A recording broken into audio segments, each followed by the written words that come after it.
doesn't quite like me.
What up, what up, what up? How's it going, everyone?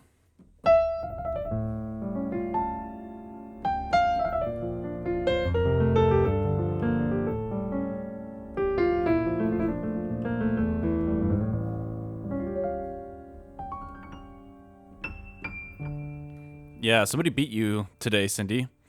Hey, everyone. Sorry to hear you're not feeling well, Art Nerd. Hopefully it passes quickly. Yeah, those like body aches and shivers with fevers, those are never fun. Not fun times. What's up, Musher? What's up, Cindy? What's up, Tangy? How's it going? What's up? What's up? What's up? Starting a little bit early today. Thankfully, Tylenol exists indeed.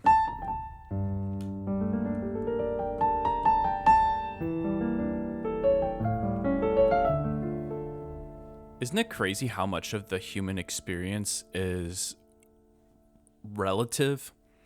Like, I mean, I was just thinking about, this is very random, but you were talking about Tylenol, and like, obviously, Tylenol didn't exist a couple hundred years ago, and like, think about all the medical advances and all these kind of quality of life improvements that have happened, just like, you know, honestly, like every decade, well, these days, maybe even every few years, every year, like there's a pretty major new kind of like development, invention, whatever you want to call it. And it just blows my mind to like think about like, medieval times, like pests and like diseases and grime, and like, man, if you had a fever back then, it'd be like, what are you gonna do? You're just probably just like try to drink some alcohol or something, try to numb the pain in that way. But I mean, it's just, that was just like reality, right? Life expectation is like what, like 30? You reach 30 if you're like lucky, basically. It's crazy to think about. I think that was just a given, It's like, oh yeah, people just, I would have been dead at this point for 3 years already. So I'm 33 now, and it's just wild. Like, to me, I still feel young. I still feel like my life is just getting started. And if I'd been born in this hypothetical a few hundred years ago, I would have been long gone by this point already.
Germ theory is probably younger than most people think.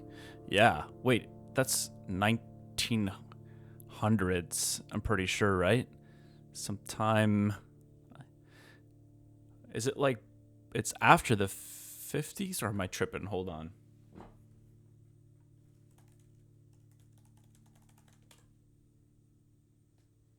Mid to late 19th century. Oh, okay. Wait, I'm pretty far off. So it's never mind.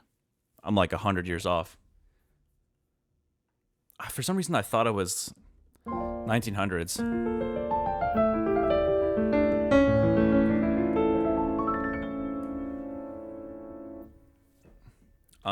I got the Keyscapes classical preset going right now. It's kind of nice to switch it up a little bit. The tone of this one is a little more like,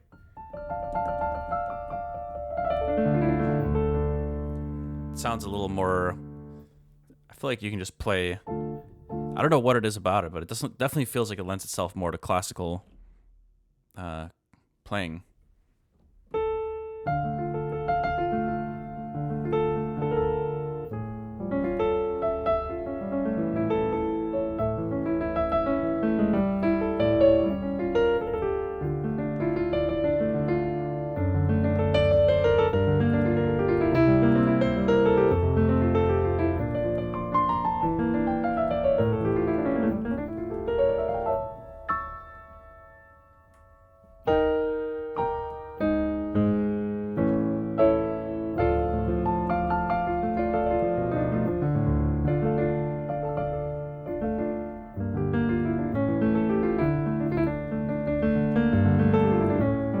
We in the mid-tempo mood? Yeah, I think so. I think so. Let's see. I was just starting to get a little drum kit going. That's been something I've been enjoying doing going into streams the last few days, is just trying to get some kind of a drum kit sketched out before we dive into things. Let's see, we're at 90 BPM.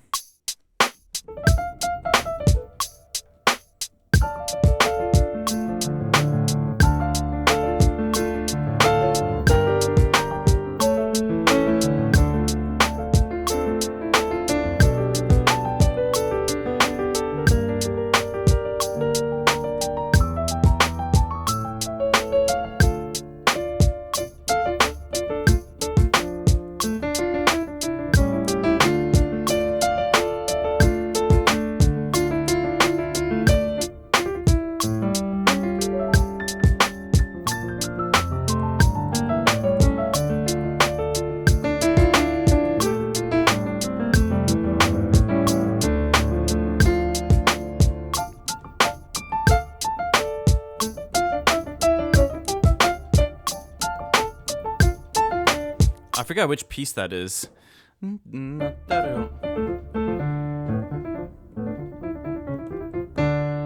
Anybody recognize that?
Sounds like you're about to start to spit some bars.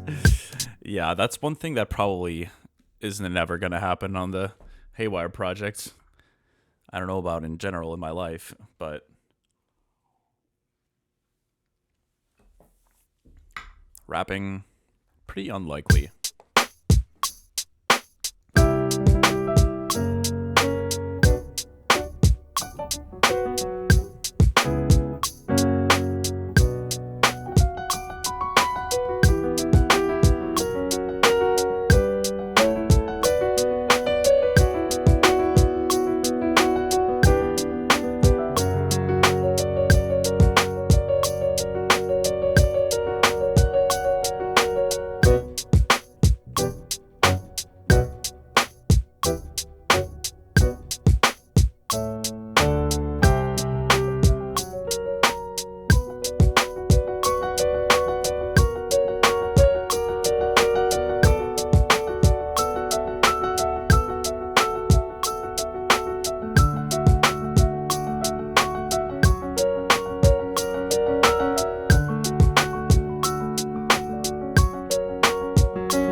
probably turn off the metronome at this point.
So much fun, like just riffing on 2 chords. It's just insane how much you can come up with, just various little riffs and rhythms, and it's just yeah, music is just so much fun, man.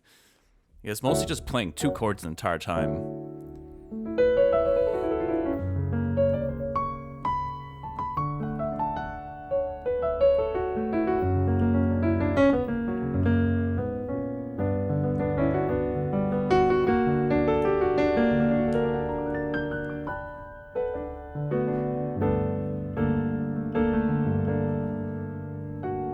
I did like that,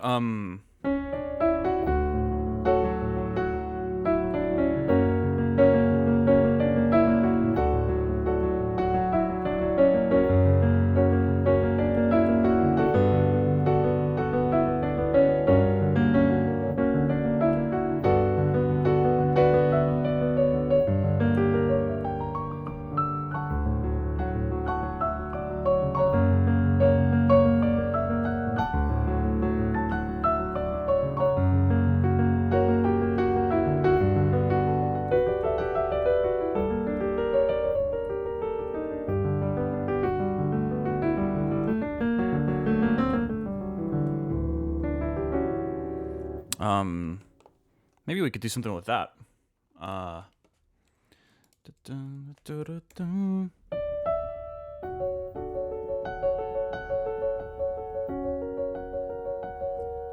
Maybe we can start off with just some percussion.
My wrist is getting a little tired.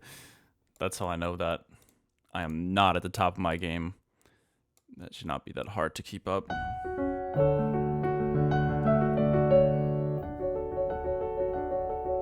Wait, no, that reminds me of one of those TikTok tracks that went viral and was in a ton of videos.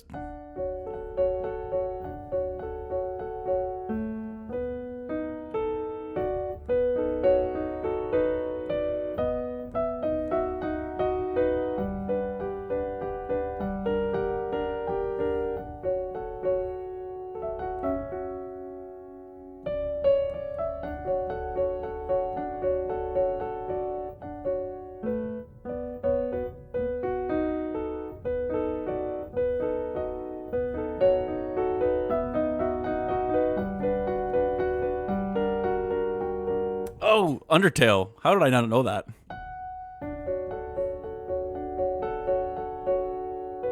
God, I that's terrible. I called Undertale OST TikTok track. I think I might even be in the same key.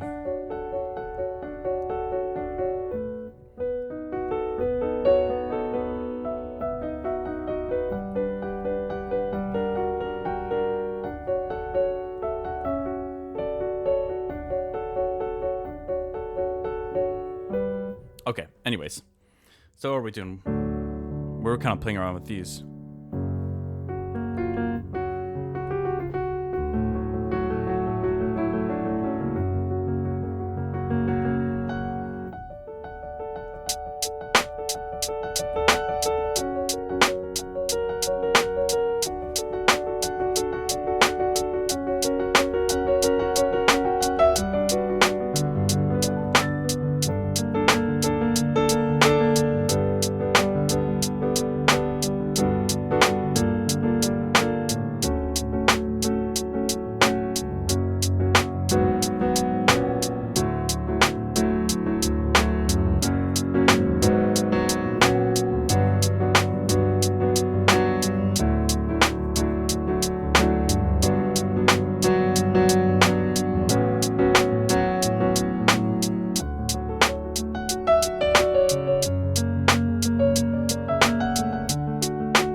it's got a feeling to it. I'm kind of thinking about whether this sounds more like ballady.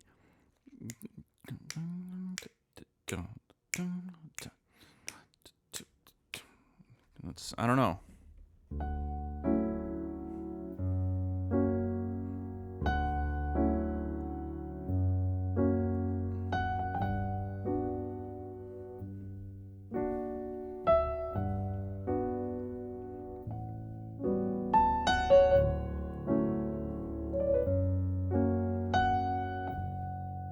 I almost feel like it's more of a ballady kind of progression. It feels like it might have more potential there versus like this kind of hip hop kind of 90 BPM mid tempo kind of thing.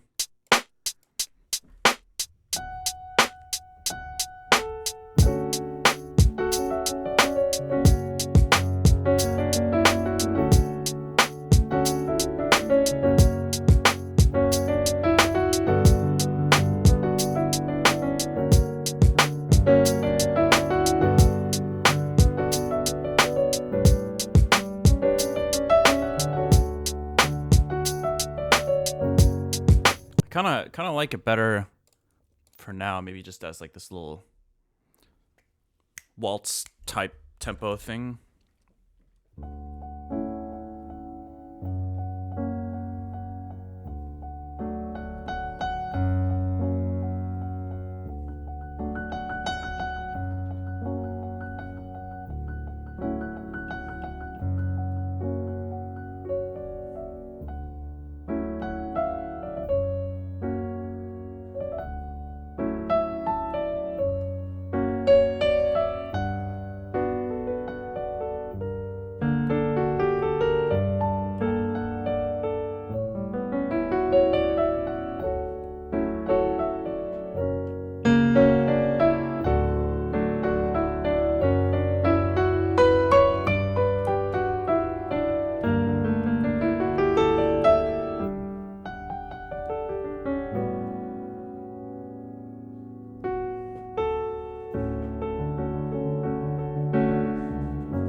I don't really know what to do with this quite yet, but I like it. So, in the words of a good friend of mine, follow the excitement. Good words to live by as a creative. So why don't we hop into Ableton? Let's do a really slow 3/4. Bah, bah, bah. So like, dun, dun, dun, dun. How does this feel? 1, 2, 3. Dun, dun, dun, dun, dun. Okay.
That could be a good starting point, maybe.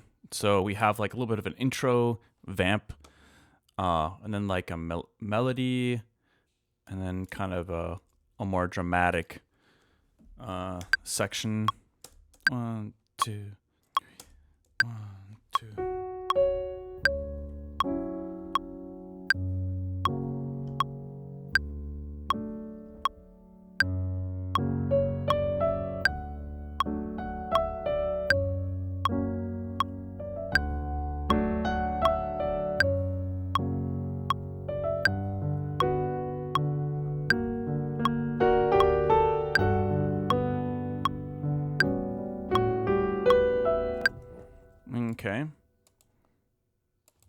let's extend this a bit. So I think we want this to happen twice, and then we'll have like a more intense, vibey section there, maybe. Okay, let's record it.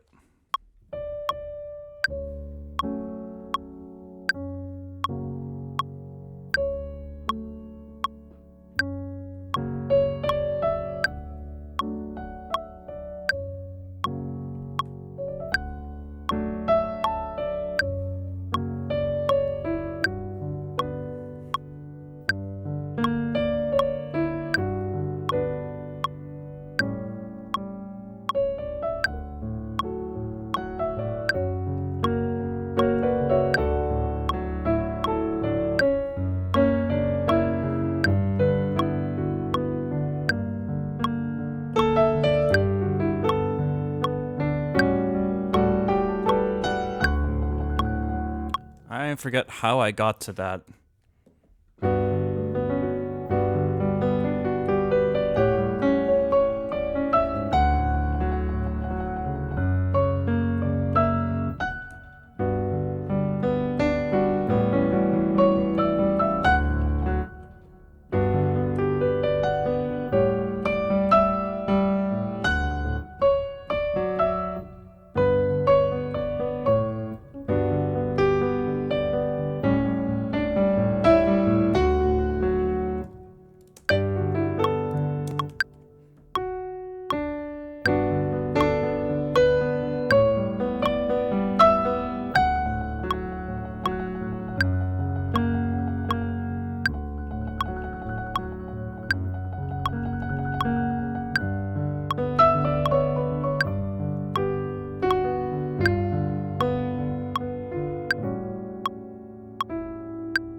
Okay, I have no idea what to do with this. Could add some strings, I guess. Let's see. Just throw a little cello ensemble in here.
I feel like some pizzicato could be cool. Cello.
kind of cool. I feel like that could be an argument for like something more, more straight.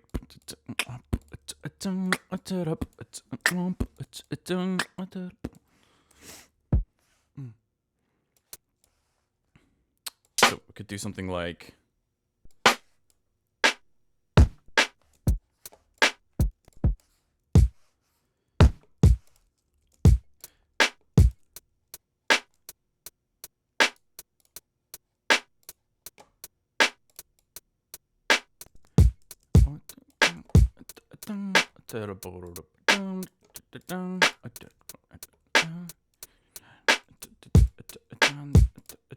Oh wait, this is still in 3/4. Whoops. How do you automate this? Oh yeah, I think you insert time signature change. That's right. Damn.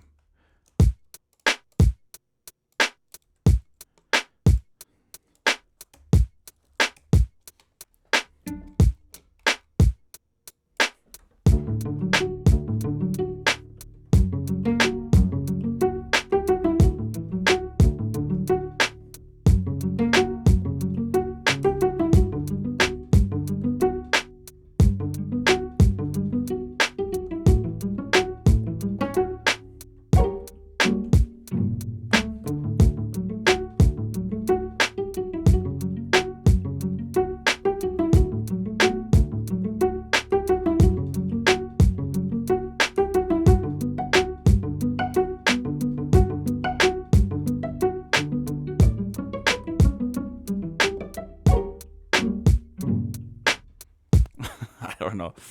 Let's just try it.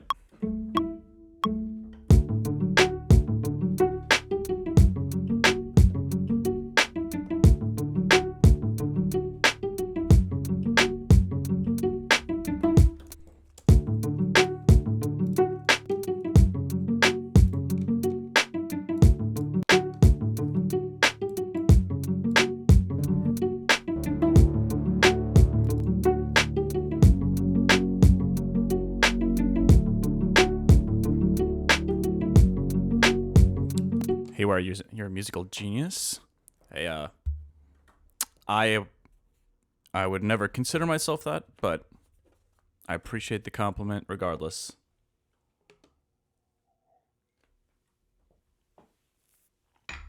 I feel like I've met musical geniuses, and I'm not one of them.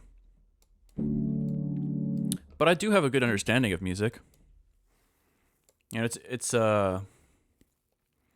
and you don't have to be a genius to enjoy the process. That's the good thing. So I was kind of picturing like a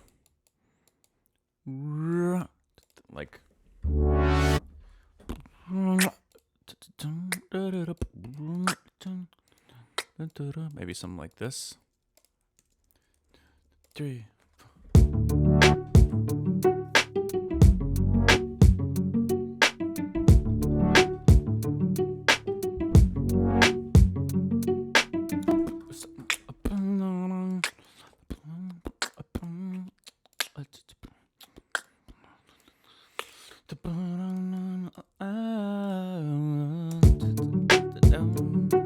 Let's just add these in there.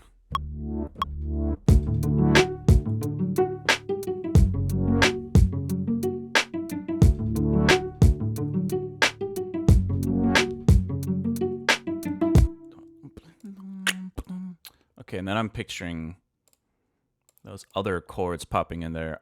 I don't know, I'm not 100% sold on what I was those chords that I was playing. I feel like those were just the first things that popped into my mind. They felt quite natural, but it's a little bit of a, it feels a little bit cliche.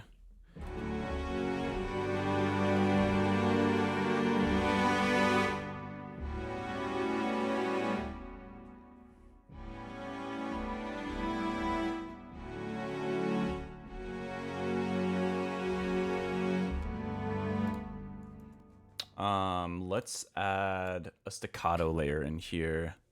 Let's get a staccato cello ensemble.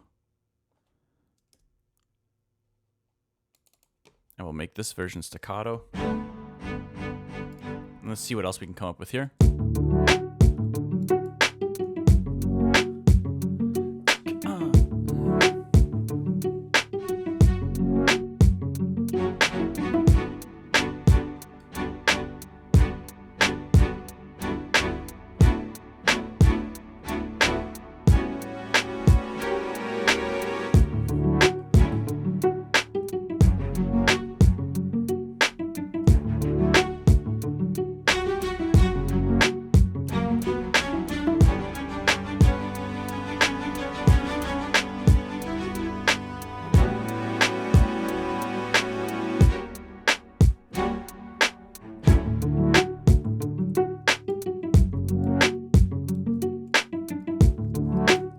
The thing is, like, this section on its own loops quite nicely, so it's not like we have to have those additional chords right away.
Let's see how these chords sound with a synth like this.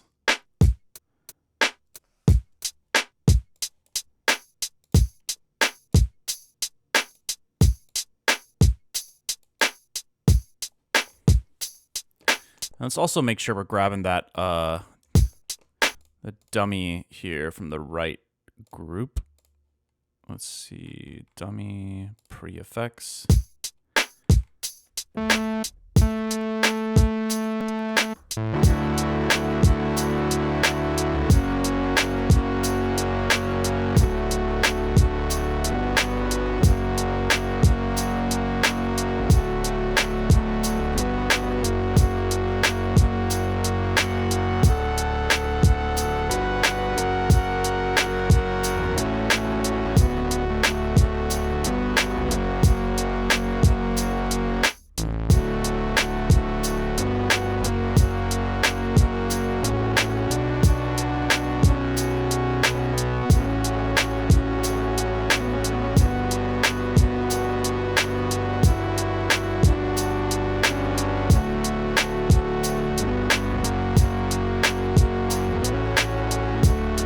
Getting some like angsty Nirvana vibes from that.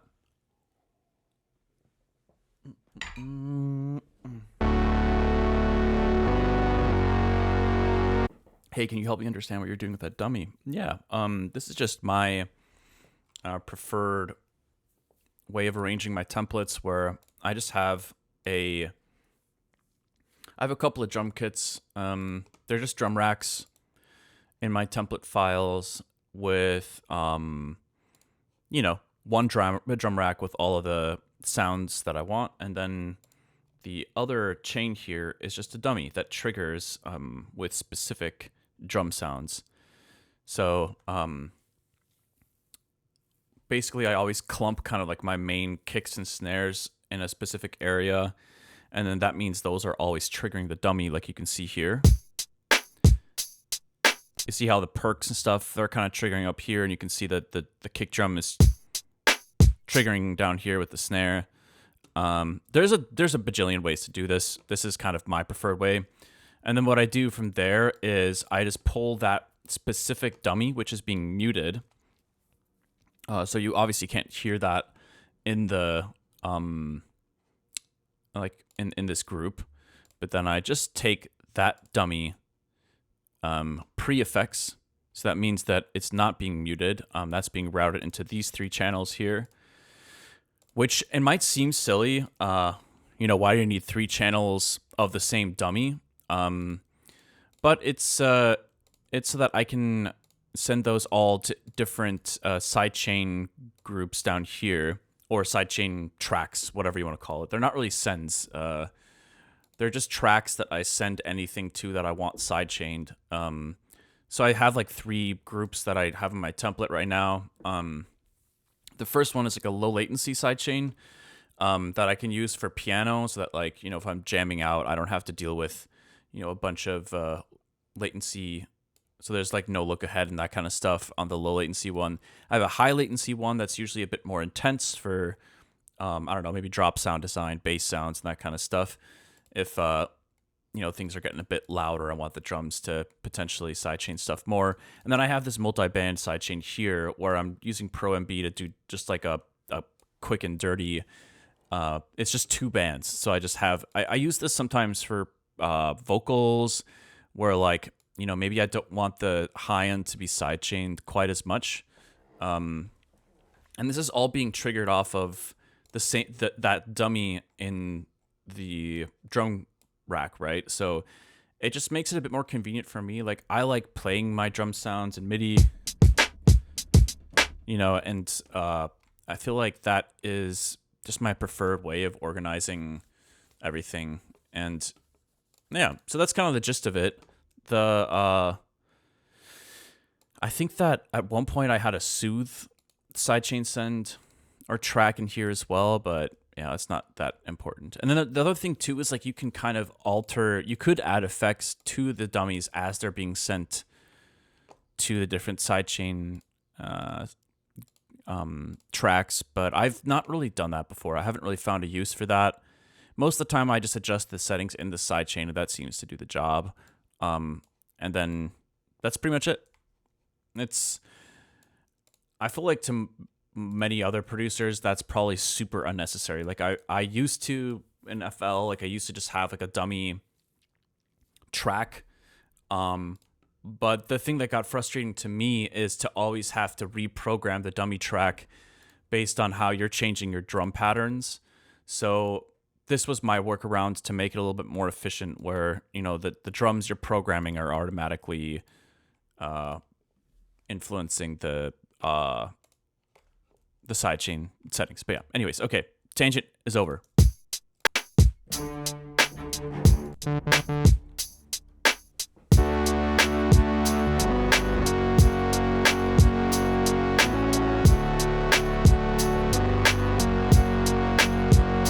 Except this doesn't sound like it's being sidechained right now, so let me double check.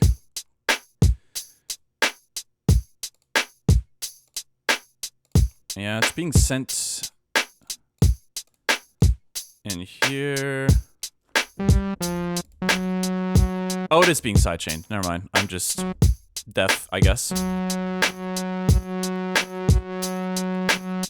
And also, that signal is not clean. There we go.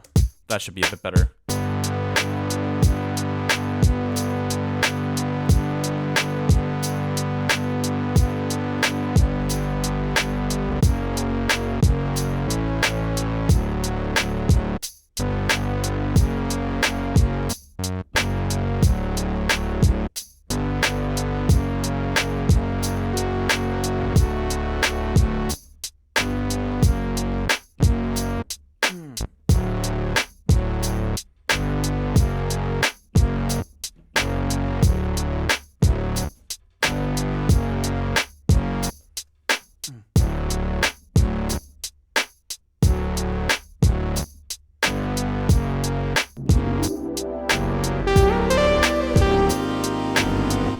Do you mainly use Serum for all your amazing synth sounds? For example, for Midtempo. I like how you snuck in a little compliment there. I noticed that. Um, yeah, I mean, Serum is just it's so versatile. Um, it's just hard in my mind for anything to compete with Serum. I'm so comfortable. Excuse me. I don't know what happened there. I like glitched out and needed to clear my throat at the same time. But what the hell was I saying? Yeah, it's hard to compete with Serum in that regard, just because I really do love the design, and especially Serum 2, man. I mean, the OG Serum, I remember actually, like, before Serum 2 came out, I feel like my workflow is much more diversified. I was using more Vital, like more Phase Plant, and dude, since Serum 2 came out, it's been kind of game over, to be honest. There are a lot of things that I still rely on other VSTs for like really niche specific things, like, or if I'm trying to find something out of my comfort zone and I'm feeling like a little bit too boxed in, which is quite common with Serum. I find there's every VST kind of has tends to have its strengths and weaknesses, and I mean, I think, like, for example, I have a hard time creating patches that sound as close to like an analog synth in Serum compared to something like Diva, right? This is not maybe the best example of that, but I mean, I'm sure some of you might understand why. There's kind of like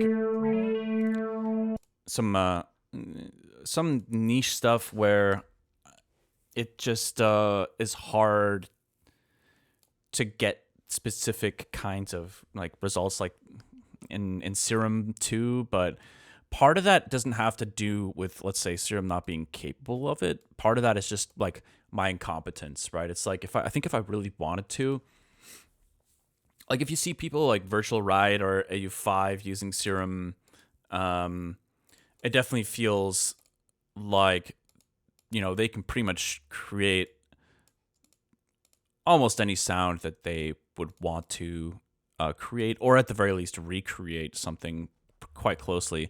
I know that probably on a I don't know how to code, so please correct me if I'm wrong, but I'm sure that, like, on a programming, like on a coding level, there are just hard limitations to what different VSTs are capable of producing sound-wise. And yeah, I mean, all those things influence the results. But I mean, one thing I love about Serum 2 is that it would be one thing if it was like good for, just general sound design, but all of the, like, the velocity mapping, the note mapping, it's so much fun. I can take so many patches and kind of instantly make them more interesting to perform. And that's such a massive bonus. And I mean, all the updates that Duda did. Dude, that sounds so goofy. All the updates Duda did. I mean, the buses, which I need to start using, but the unlimited effects thing, all the new filters, all the spectral stuff that's in here now. Actually, hold up. Speaking of spectral stuff, I wanted to try something out here briefly. There's I saw something on Instagram yesterday that I wanted to try out, which I'm surprised I haven't thought of before, but I'm gonna give this a shot real quick. I gotcha. I've always wondered. Yourself and Braken have always had these punchy, cool synths, so I appreciate that. I think, like, yeah, no, I appreciate that. Let's see. I'm just gonna create a quick little melody with some bells here or something.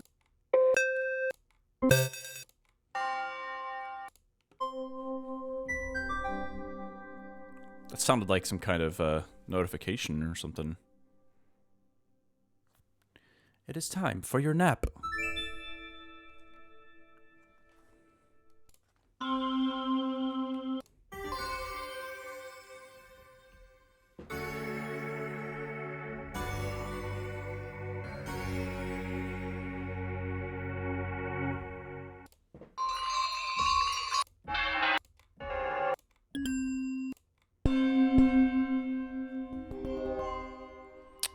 Hold on. Let me search kalimba, see what comes up.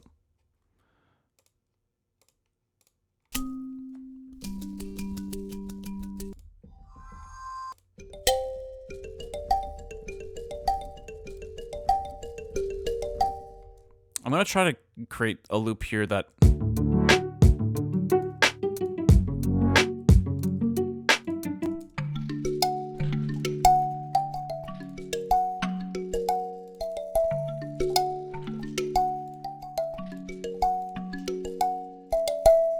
Cool. Yeah, let's just duplicate this. We'll bounce this, and then what I want to do is, let's see. Let's delete the warp off of this for a moment, and Control J, show in browser, and let's drag it in here under spectral, manual.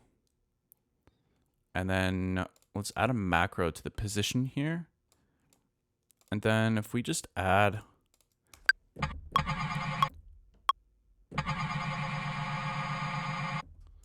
Okay. So now if we go like this, legato, thought that would take it all the way over here. Okay, so now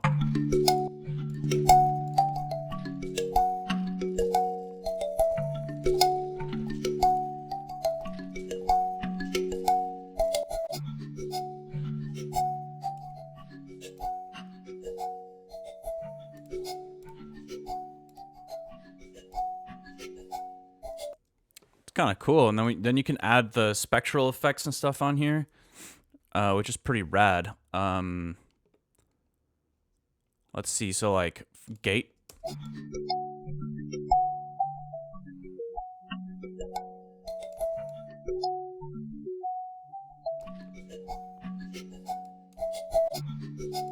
And of course you could reverse this as well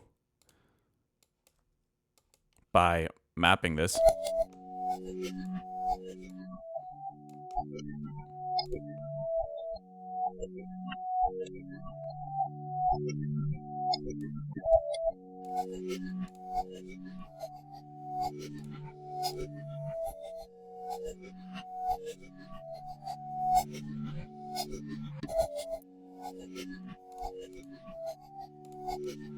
I thought there was a way to like preserve the transients somehow. I'm trying to remember where that setting was.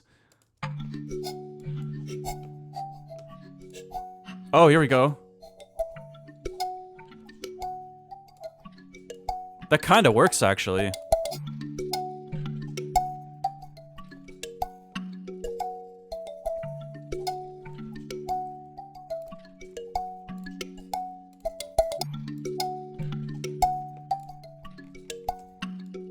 It'd be kind of interesting to mess with the timing of this, like up until this point.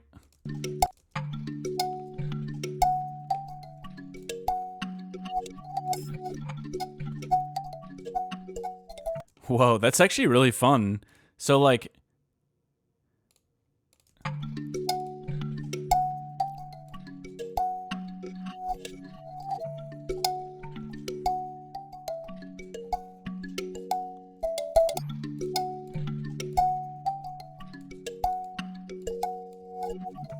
woo, wait, that's cool.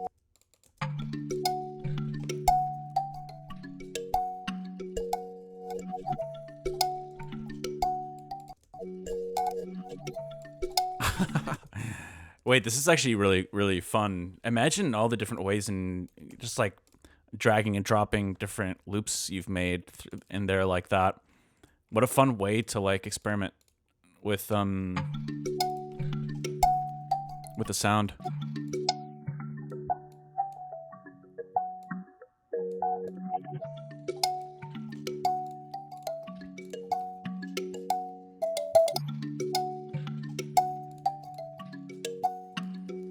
Okay, let's just put this over here for a moment.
Kind of picturing some kind of synth,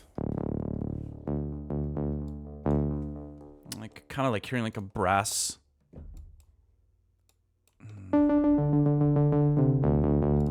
Maybe let's try to create something from scratch. And why don't we grab some kind of different table than what we normally use? Maybe not that.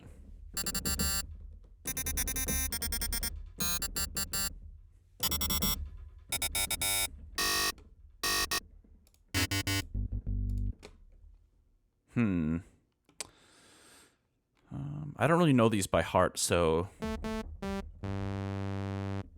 this one could actually be pretty nice. So I'm imagining mono, legato. I'm imagining like a little bit of, actually no legato. A little bit of envelope. Yo, come on. What is going on here? Oh, what? Did my brain stop working there for a sec?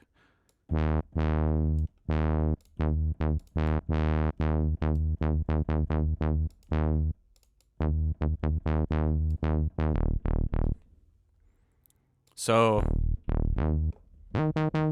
okay, let's get a little bit of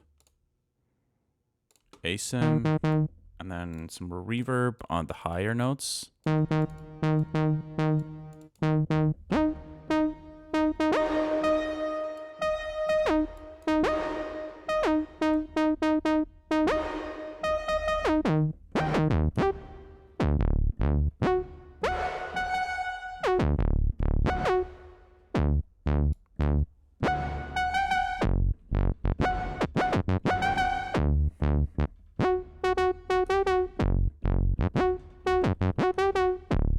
You guys see the vision a little bit? Let's see, let's grab an OTT and let's mess with this sound a little bit more.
I think there's like something there that could be cool. Let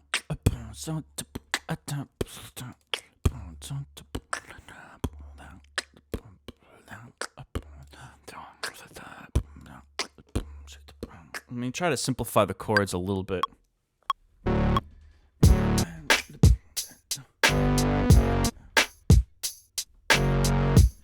Let's try something like that instead. Let's go back up here.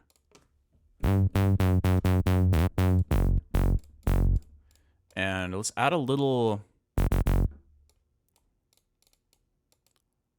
bit of pitch movement.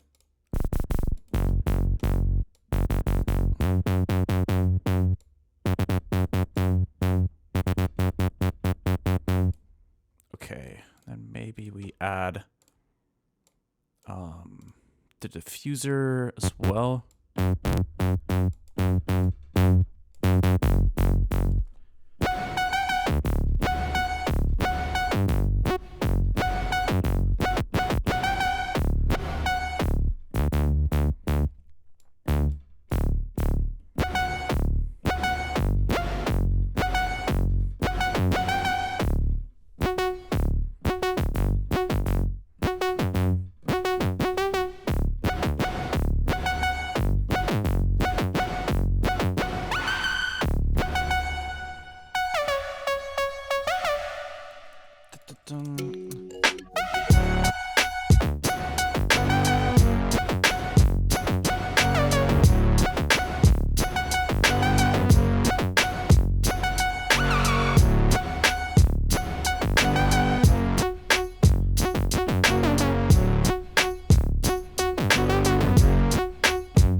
Yeah, I like that, but it's a little chaotic right now, obviously, because I'm just like jamming on this synth, but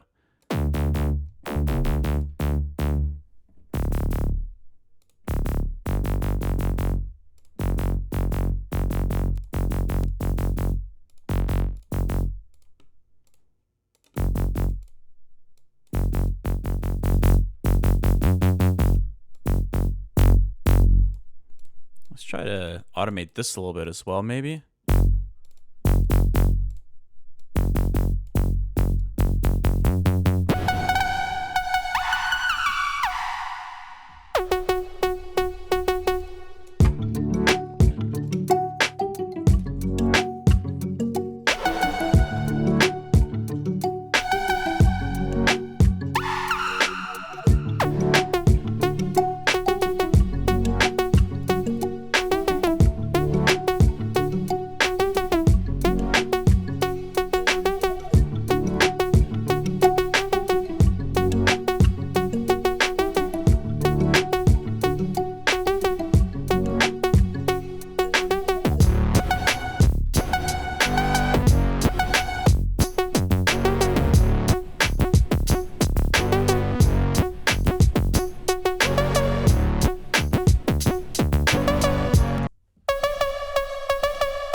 I think we want to get some more note-based stuff going here. Like, this needs to...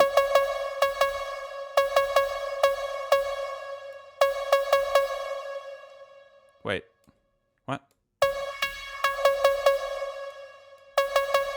Yeah, let's go like this.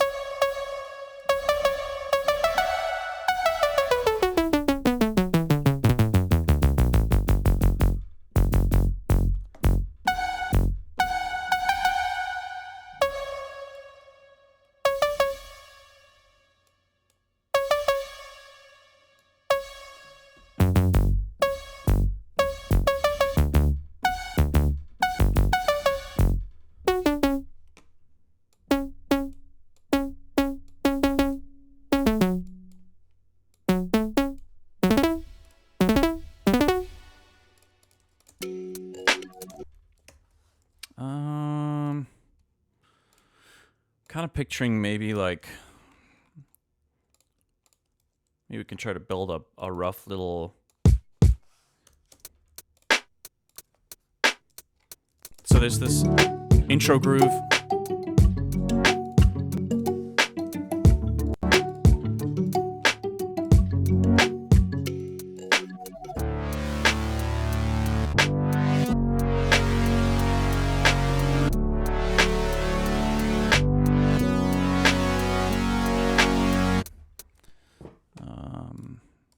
I want to remove that modulation actually.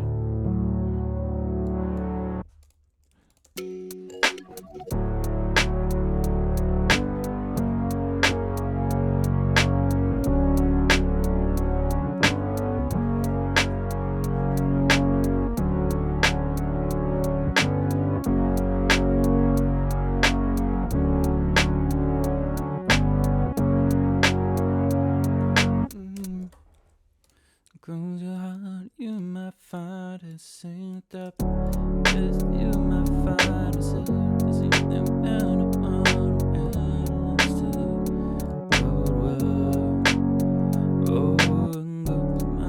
you might find it synced down upon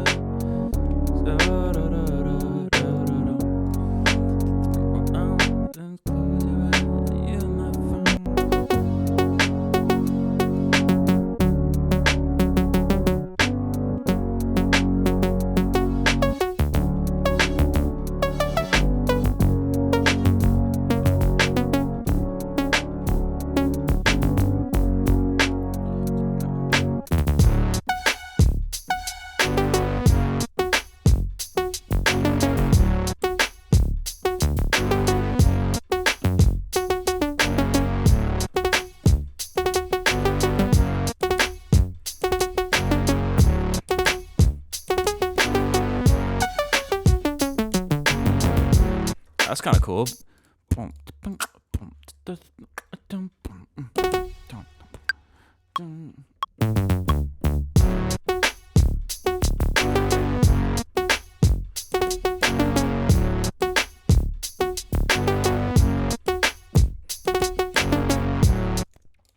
easier to perform that on the Nectar because of the weight difference, but boom ba boom bum ba da dum.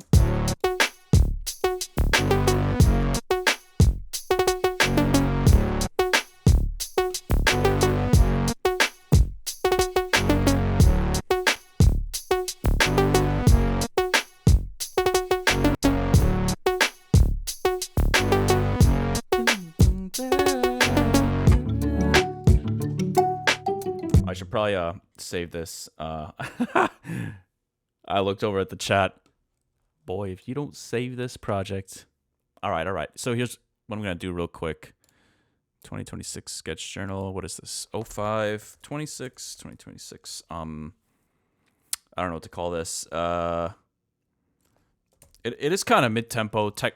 Well, is 90 BPM mid-tempo? I don't know. I feel like mid-tempo is normally like 100 plus, right? But whatever, I'm just going to call it this anyways. We're going to save it as that. Delete. Let's get rid of the 3/4 stuff and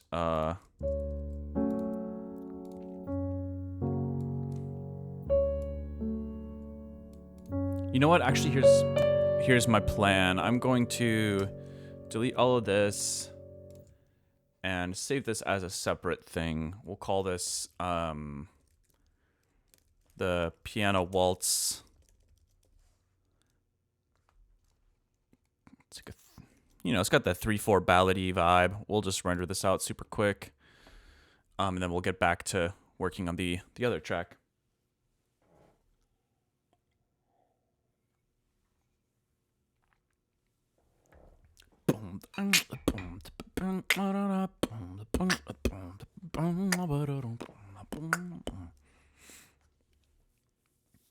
I can follow up. I can see the vision. What's up, Donek? Appreciate the follow. Let's see. Okay, back to the mid-tempo.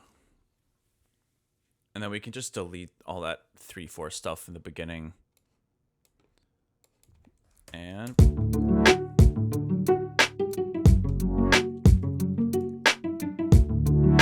oh, actually, there's this tiny little thing that I wanted to keep right before.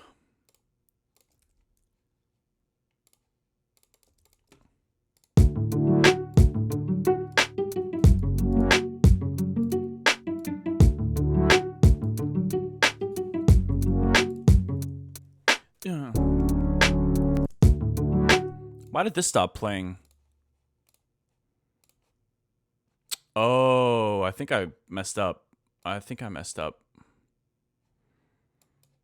Or did I? I think I just find this in the browser and we should be able to. There we go.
I could imagine a little bass fill there at the end.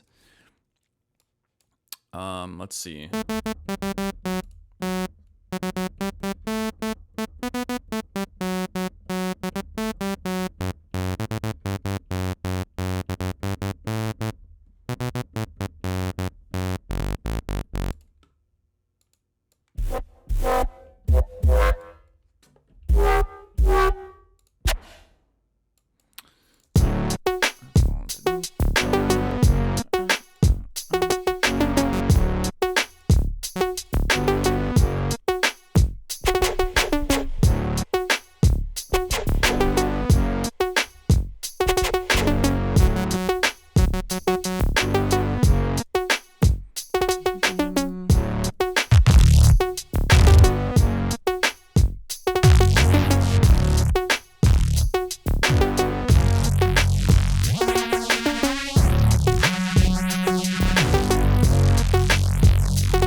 And then maybe some kind of like little brass stabs or something on some of those downbeats.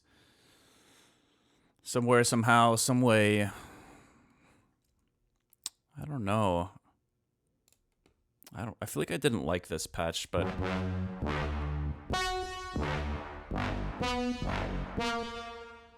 it's got like some weird nasaliness to it that I don't like, but in the lower octaves it does sound pretty good.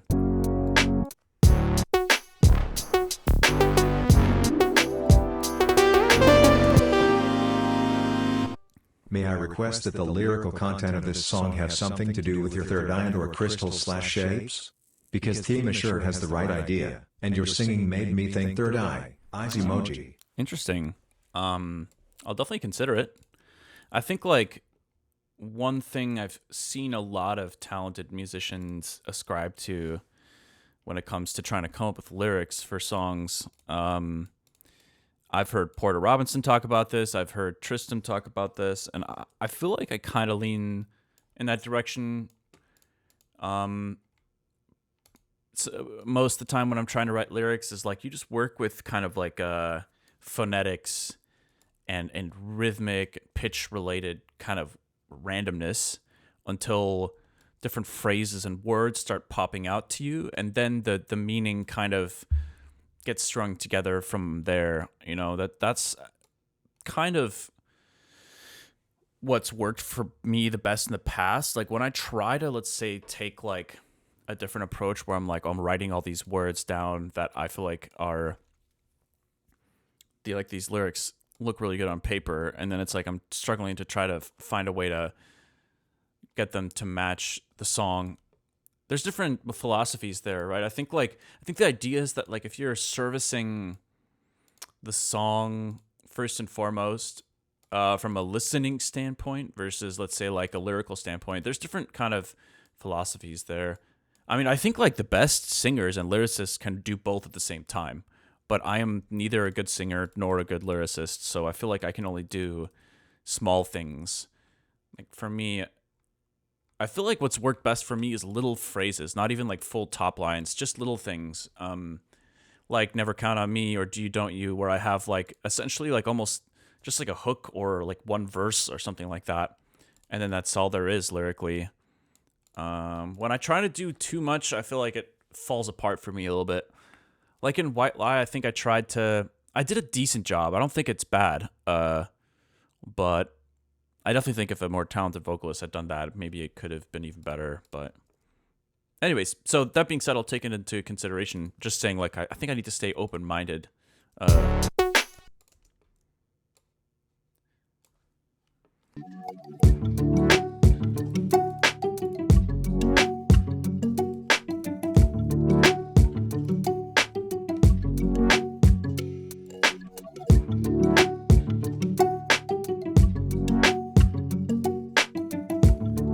Why don't we build out this section here?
We gotta gate this. Listen to that.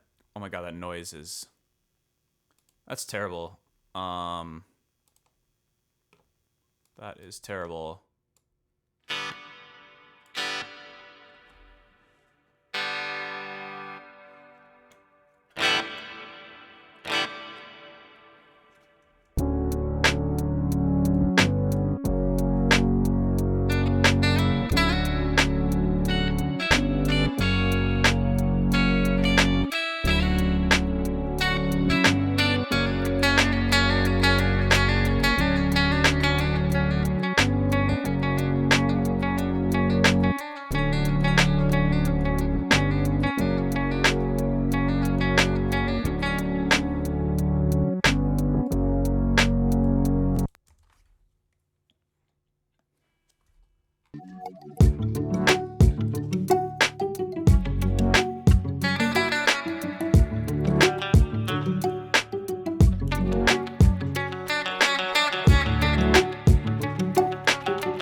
I might need to tune this real quick. This sounds pretty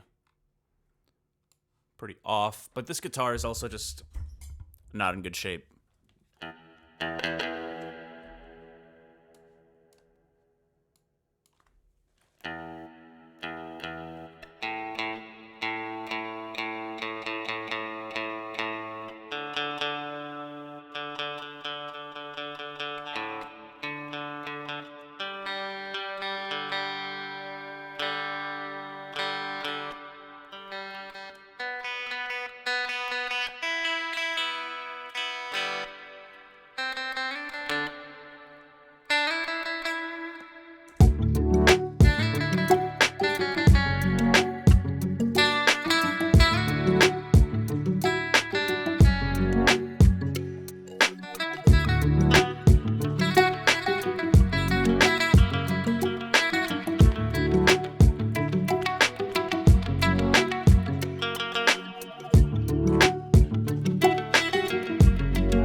There's like a few different riffs I'm hearing, and I don't think they're all meant for the guitar, but I'm just gonna play them anyways.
What is that voicing? I feel like there's some kind of voicing there that I could maybe strum.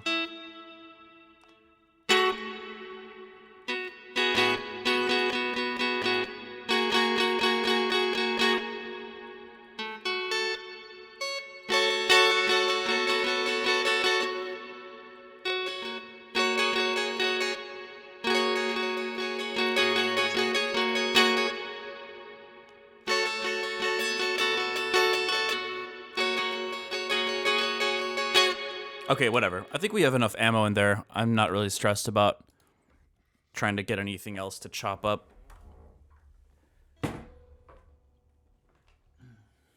I definitely think I would like to consider investing in a different guitar.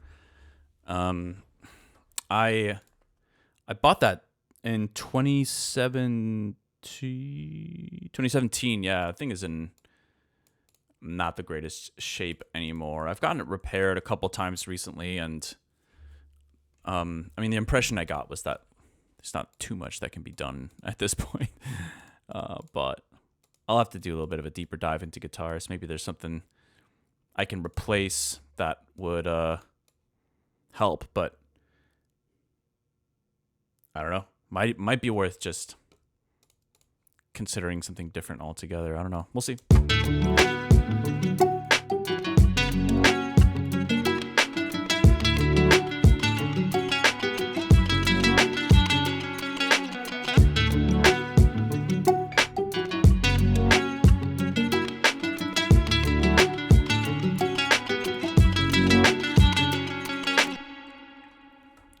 I could almost see that being like an little intro jam thing. Maybe the groove continues for a little bit longer. Some vocals pop in here.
I don't know.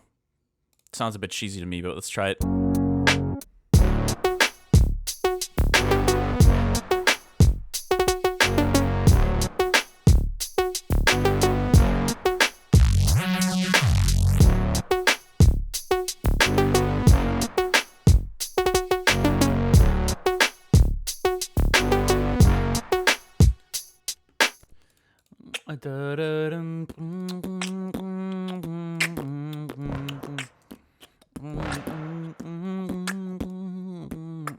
Okay, I'm kind of hearing something different here. I'm hearing like more sustained chords.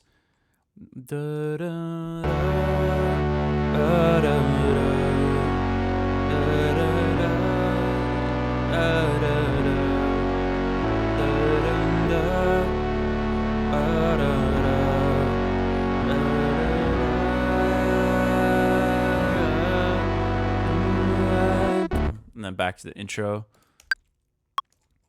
Let's keep the drums going here. I'll record those chords without that.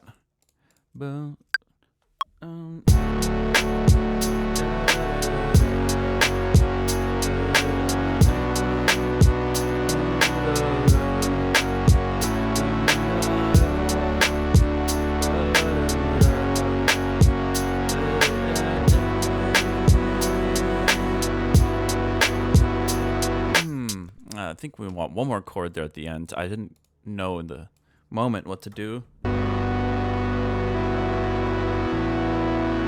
What we could do is sus, some kind of sustained.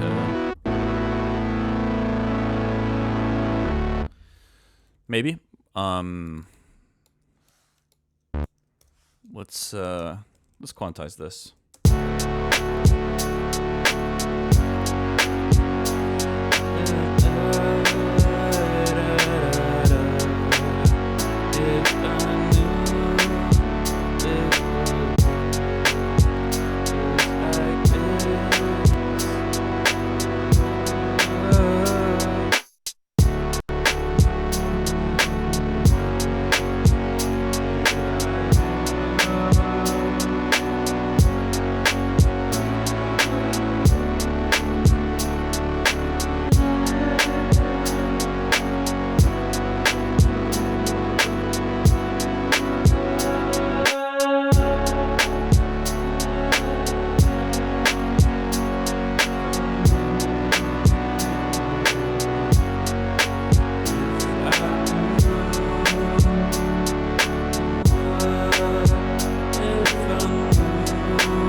Trap Nation bass preset. Seriously.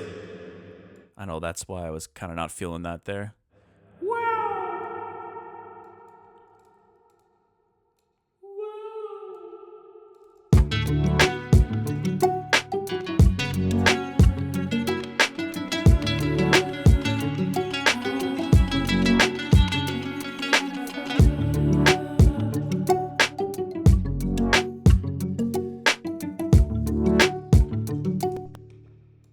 I don't know why. Every time I hear my vocals with reverb, I'm just tempted to.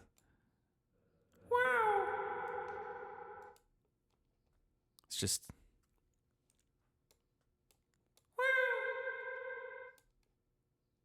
It's really fun.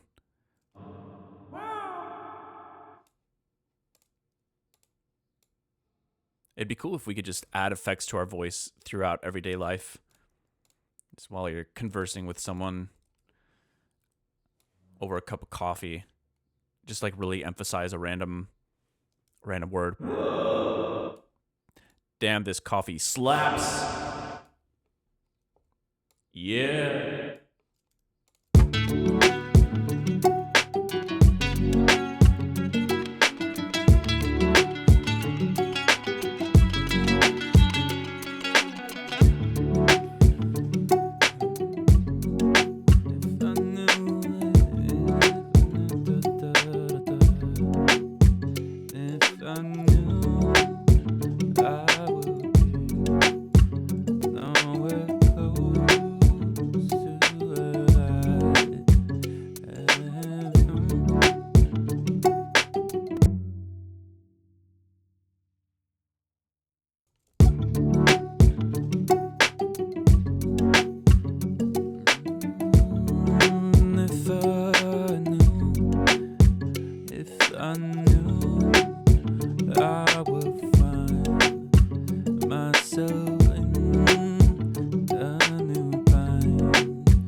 what if I just like threw some random effects on my voice?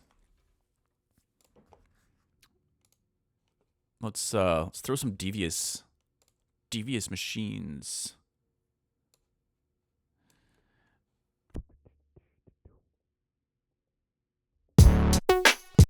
Check.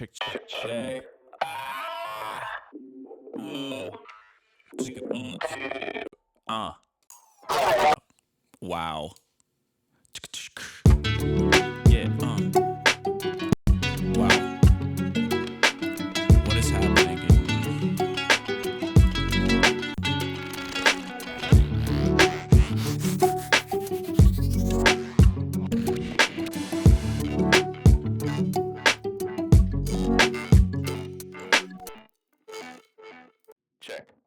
Check it 1, 2. Check it 1, 2. Check it 1, 2. It's kind of like a radio voice. Yeah. Check it 1, check it 1. Check it 1, check it 1, 2. Check it 1, check it 1. Everything that's in the box.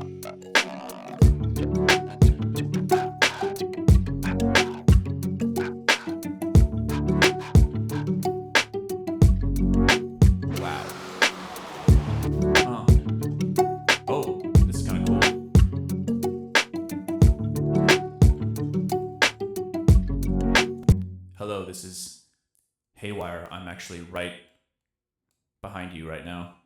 Kind of sounds like I'm in a room with you. Hello. Check. Wow. Oh, there's actual vocal effects in here. I don't know if I've used these very much. Hello?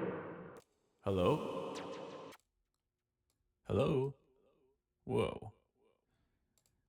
Check it. My sleep paralysis demon. Haywyre is your sleep paralysis demon. That's unfortunate. Wow. Checking 1, 2. Check 1, 2. Whoa.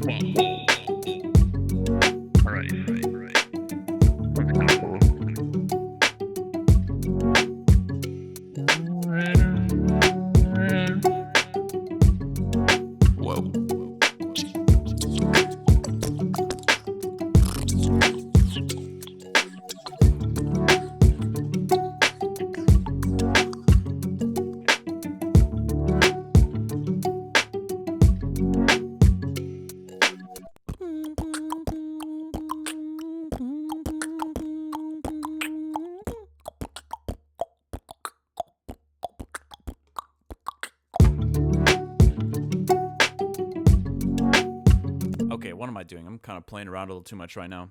I apologize. Sometimes you gotta inject a little humor in the workflow, shake things up a little bit.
Um, need some low end for sure. I don't quite know what style of low end to go for, but let's figure it out.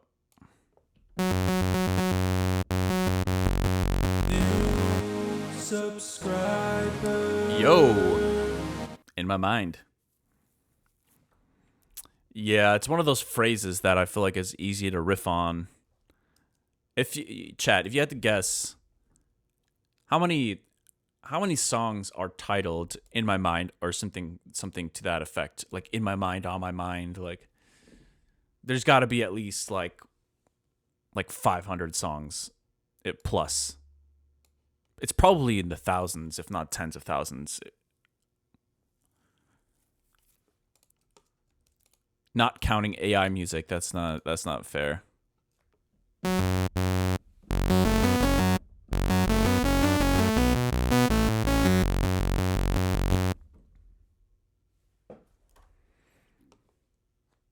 Let's see.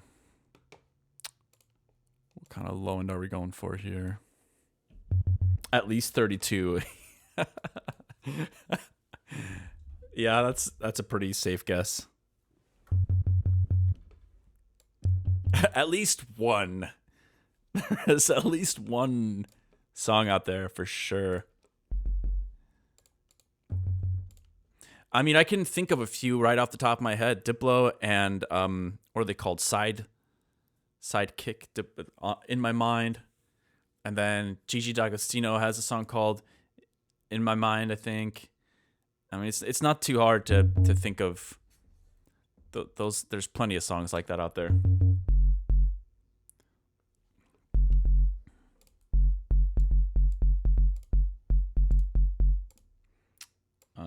All right, let's OTT this a little bit.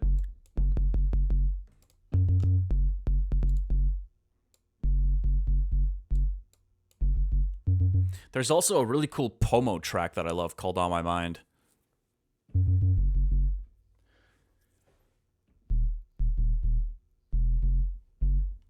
All right, let's go high latency for the low end.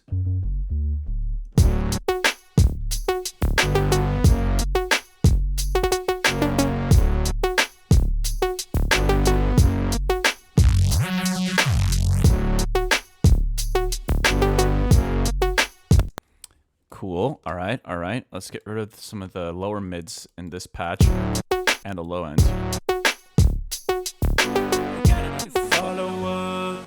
Yo, thank you for the follow.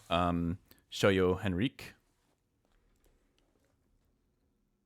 Oh yeah, and that shift key track too. Yeah, unfortunately, I was a little bummed to find out about the AI use on that track.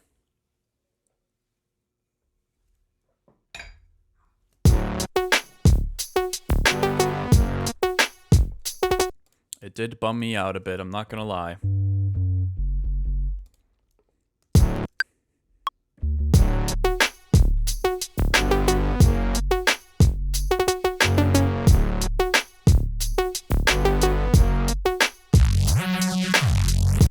Let's see. There was, well, look, I'm not here to throw people under the bus, but this is publicly accessible knowledge. There's a track breakdown. I was really curious about Shift Key because to me it seemed like the kind of project where it was pretty clear, like, oh, this is a very talented producer. This is like a new moniker for him, or them or whatever. It is just one person, I believe, and then Shift Key, and there was a track breakdown he did, and he explained that the vocals were AI. However, he produced the rest of the track. I love the tune, but it does give me conflicted feelings because I actually am not sure. I'm not sure if on Spotify any AI is credited. That's one of the. I mean, there's hundreds of issues, thousands of issues that we can go through, but that's one of them where it's like, well, what's stopping anyone from just lying and saying like, hey, this was not produced by an AI, right? There's no foolproof method to catch people in their act. So like that's why I thought it was kind of hilarious when ASCAP and all the PROs had this joint statement saying like, you know, I remember seeing like that pop up on ASCAP as like now there's the option to when submitting a song, you can say, oh, there's no AI involvement, partial AI involvement, or it's completely generated by AI. And it's like, well, okay, what's stopping anyone from just lying on that? And the truth is, I don't think there is. I don't think there's anything stopping anyone from lying about it. But yeah, I don't know. I try really hard not to sound like some kind of hypocritical purist. And I've had this conversation many times before where, I mean, listen, we all use technology every day. We have, I just try to be intellectually honest about that conversation with AI. But when it comes to like encroaching on creative space where it's like, this is supposed to be about, art, generally speaking, for most, not everyone. Some people can have, a more transactional relationship with art, and that's okay. If you want to look at it as a commodity or as something to be exploited, that's on you. But I would say, who knows what the percentage is, but I would argue most people probably want to have an authentic relationship with art that's not just based on, consumption and commodification and stuff like that. But I don't know what I'm trying to say right now, but I guess, I didn't bring that up to try to throw anyone under the bus or anything. I was just saying, like, man, it did bum me out because I did really like that tune. It popped up on my Spotify, and like I listened to it and I was like, oh shit, this is really cool. Like, it got me more excited about like that genre, like garage house and like the jazzy chords. Very simple and catchy, but yeah, it just feels like, it feels a little bit like the focus is too much on, the product, right? The if you're cutting out humans out of the workflow, then you're prioritizing a different set of values that I just don't really agree with. But yeah, it's a gray area. It's a gray area for sure, but it's very fair to recognize that some people don't even care about the art. Yeah, it's unfortunate, but I wouldn't. But that's just my perspective, right? Like, the thing is, like, I don't have, let's say, a deep relationship with food, right? Like, food isn't, being a cook, being a chef is an art form. And like, if, I use like pre-made like meal powders sometimes. Like, I'm lazy, super lazy when it comes to food. I try to prioritize, healthy foods and affordable foods over, let's say, like, getting like creative in the kitchen. And that's my choice to prioritize a different set of values there. And you could say the same thing for people that maybe listen to music a different way, where it's like, maybe it just doesn't matter to them, and maybe that's okay. I don't know. I really don't think I have the answers there, but like, I don't think that, I mean, maybe I'm being a little too optimistic, but I just don't see AI music like, replacing such a massive chunk of the industry necessarily. It's hard to say in the long run. I mean, immediate impact, like, you hear, I feel like you see catchy headlines and stuff, but I think in terms of like the industry seems to be doing okay. There are a lot of from what I'm understanding, there are definitely like various positions and jobs and people that are being, well, certainly like employed people that are being laid off, but then also, let's say, self-employed people that aren't getting the same opportunities as they were pre like AI era, just because like, yeah, I've heard many different conversations about what's happening in that space, like, trying to create demos and labels saying like, well, why would we even give you an advance for recording demos if you can like just throw it into Suno and we'll get a better idea of how a polished version of this song could sound like that way. Or I don't know, it's having a lot of effects, and I don't like a lot of them. I'm not saying I agree with it, but I don't know. It's hard to say. It's hard to say. I just would rather, I feel like a lot of times you look online, you see the conversations people are having. There's definitely, it's healthy to have boundaries and like ethical boundaries and say like, well, this is not okay, this is wrong. But I think it's also just as important to know that like, okay, if you're kind of approaching a gray area where, the morality of something is a little bit harder to understand, it's just as important then to be able to say, I don't know what the answer is. And I just feel like there's so much black and white, so many black and white conversations that happen on the internet. It's always like, I don't know. Anyways, that's just my impression.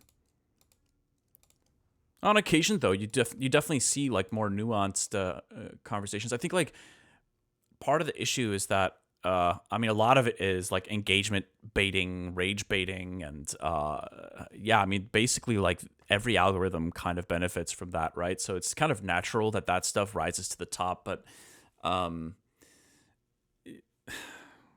yeah, sometimes there are some really nuanced and interesting discussions happening online too, and that makes me happy.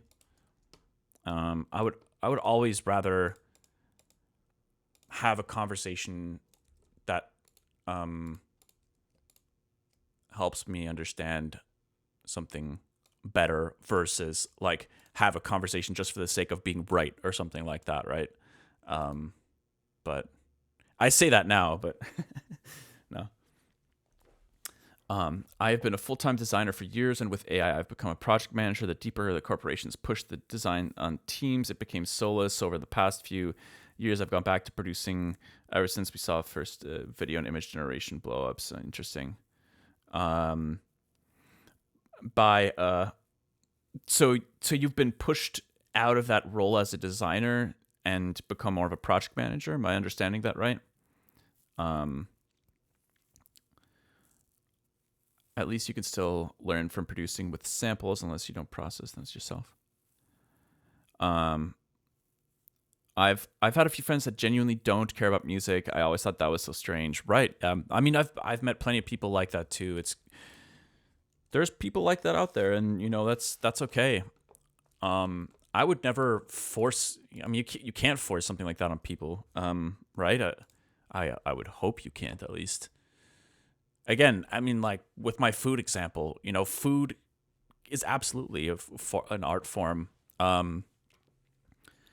There's this French restaurant that my family brought everyone to for my grandma's birthday, and this year. And dude, they just had like the most amazing chicken. I was like, I can't believe I could never.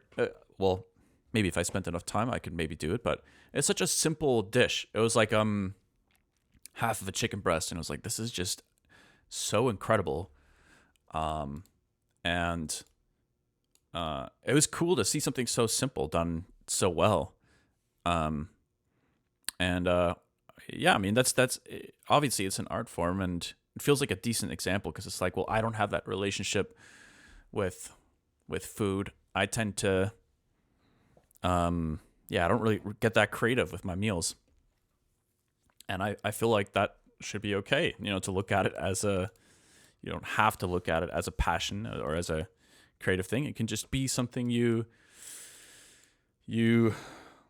consume. And I'm sure there's plenty of people that just like to have music as an accompaniment to their life. Go to the gym, hear something that pumps you up, have a chill evening with friends eating dinner, and have something playing in the background. And it's like, if you don't care about who made this, how did they make this, what's the story behind this and behind that, then Yeah, I mean, then you're just a different category and of listener and more a passive versus active listener, and that's okay. There's absolutely zero wrong with that. Why am I talking so much?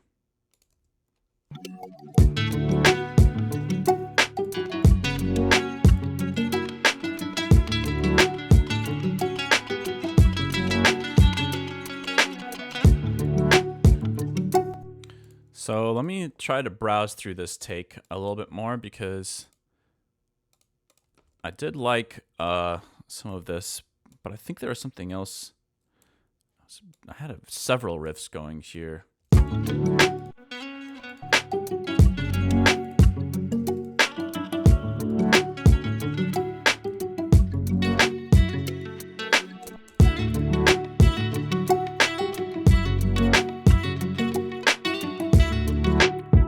I'm just a lurker, but I've enjoyed hearing you ramble. Yeah, thank you. We're distracting you? No, it's all good. I mean, I love interesting conversations. I think like probably one of my biggest sources of inspiration in life are good conversations. I remember when I was like a teenager, kind of reaching maybe like my junior year in high school, and I think some of the books we were starting to read were introducing a lot of these kind of like existential concepts, and I started having more and more like philosophical conversations with my mom at the time, and those were so inspiring to me. They really like they pushed me to kind of I don't know, incorporate some of that into my music somehow.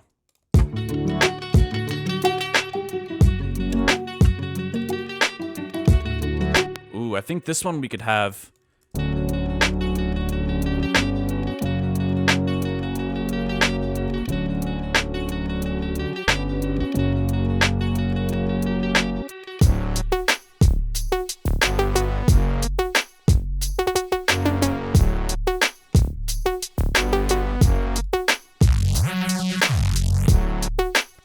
Okay, let's get some kind of impact sound on that downbeat.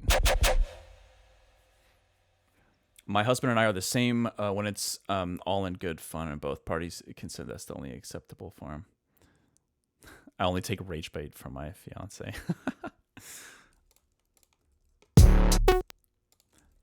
Yeah, my fiance is pretty good at baiting me too. She has like a few small things that she knows are like pet peeves of mine, and I know she's trying to start some.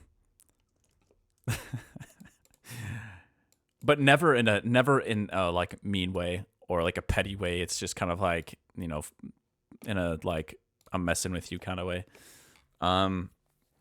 Let's see.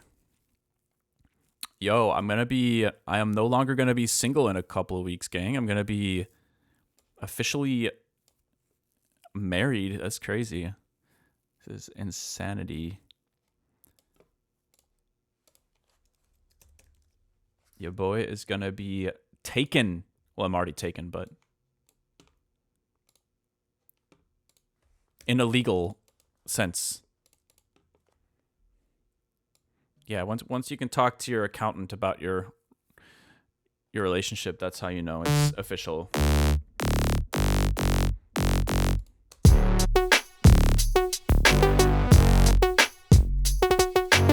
I think we do it on there.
Where's that sub? Let's get the sub in here.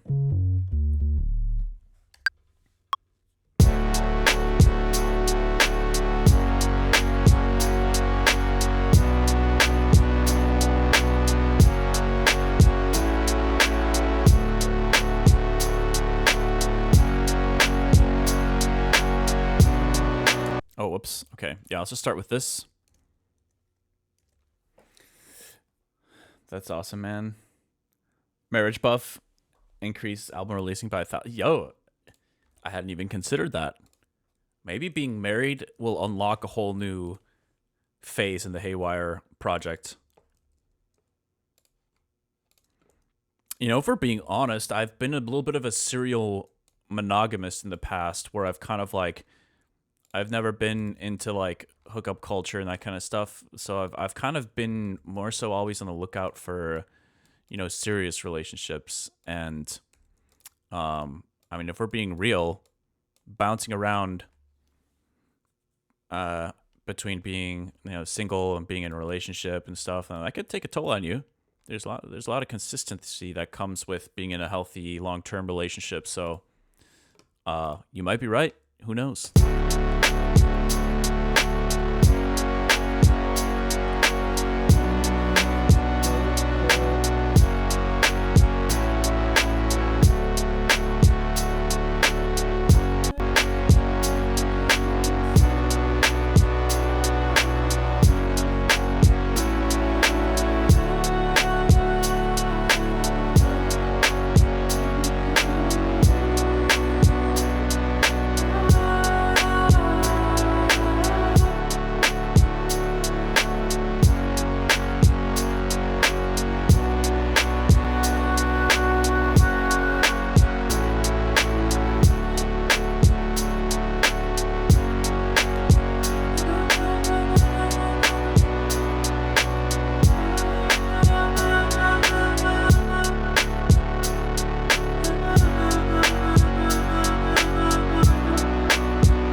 I feel like something like that could be kind of cool.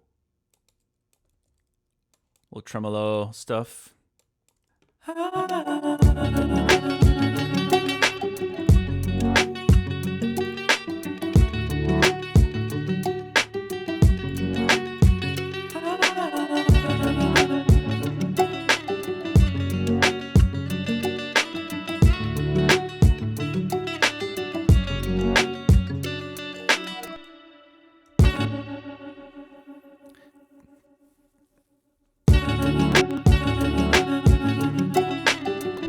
Y'all were there when he made the custom birthday track. That was funny.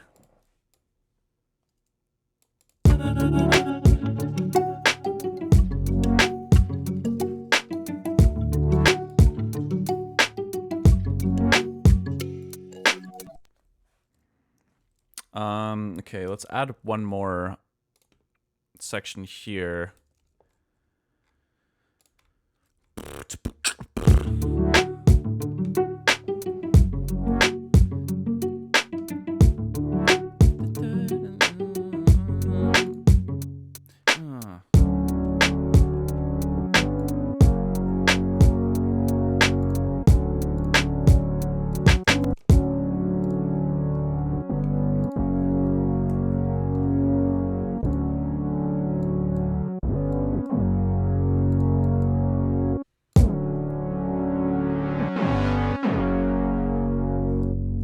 think we add a little bit of an LFO here.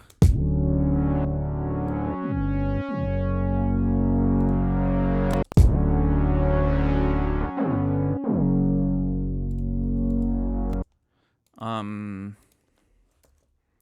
think we gotta even this out somehow. There we go.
Sends are fun. I'm starting to like use them a little bit more.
Okay, what if we put a snare in here somewhere instead of like that like,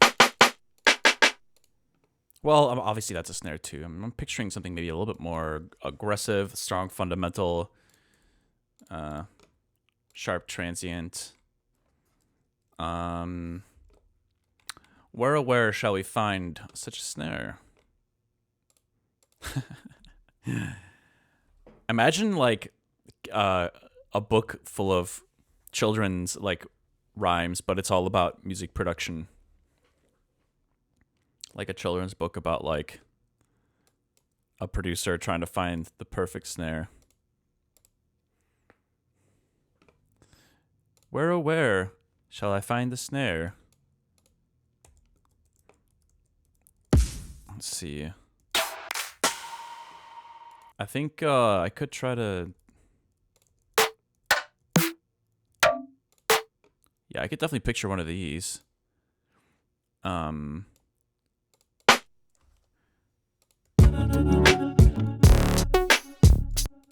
Let's grab this. Let's replace this one. See how this sounds.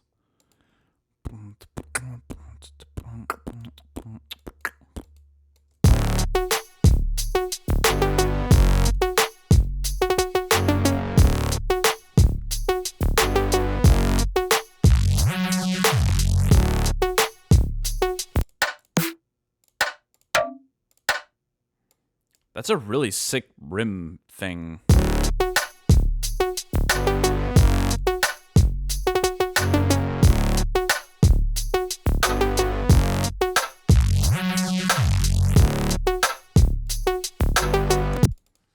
Really cool,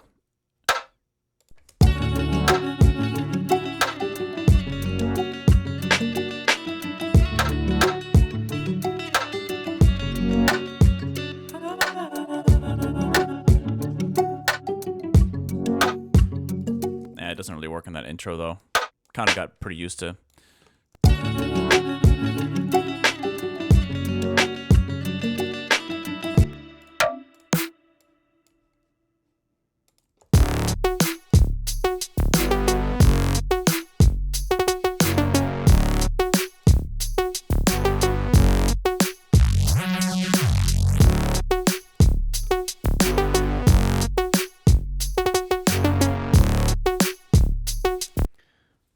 Snare dare, where care.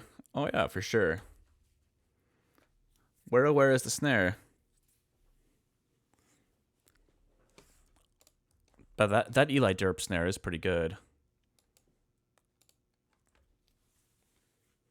I think I had one I engineered not too long ago. Where is it?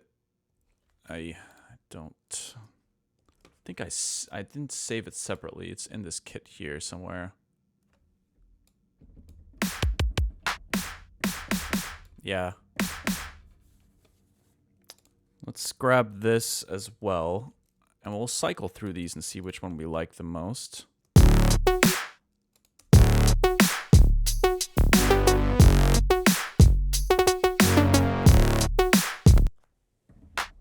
That one's quite aggressive. I think we could potentially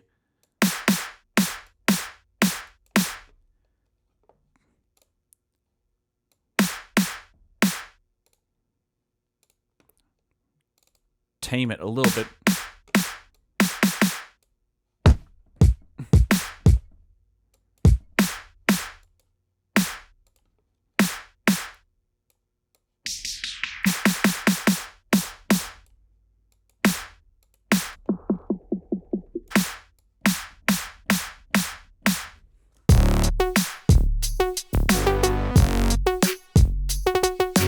I do like this one more, though.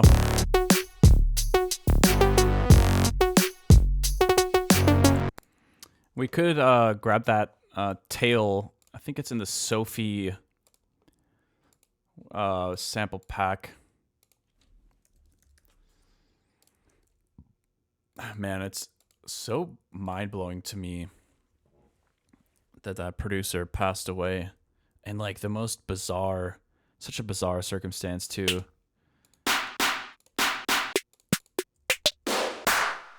Yeah, I think that's the tail.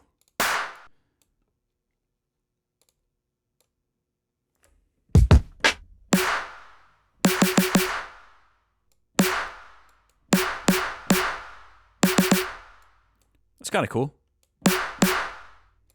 Let's look at it.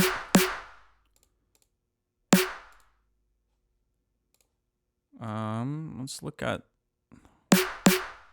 Oh.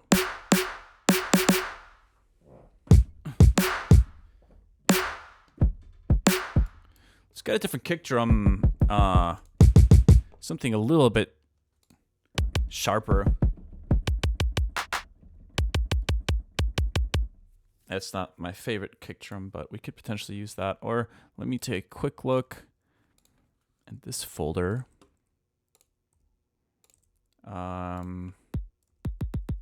Sure, let's try this one.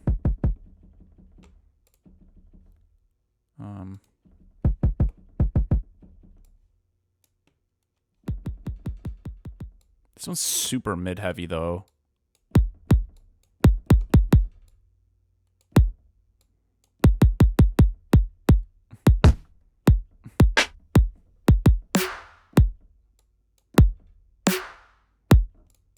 I don't know. Let's try it.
Let's throw in another bass patch here.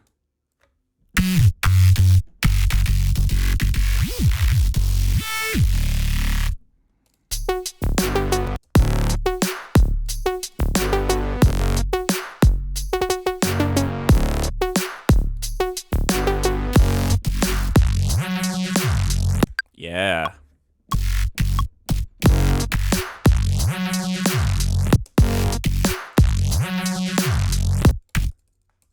Quantize it though.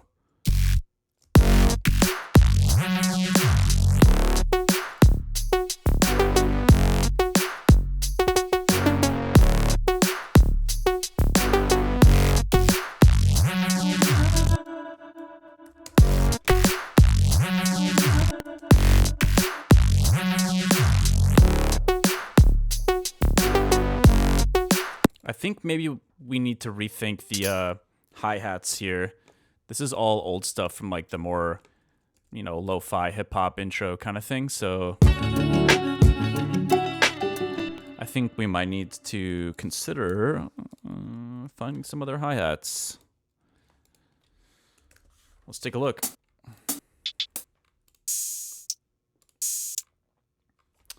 Ooh, I have an idea. Let's get a drum rack going. Instruments, drum rack, and hat.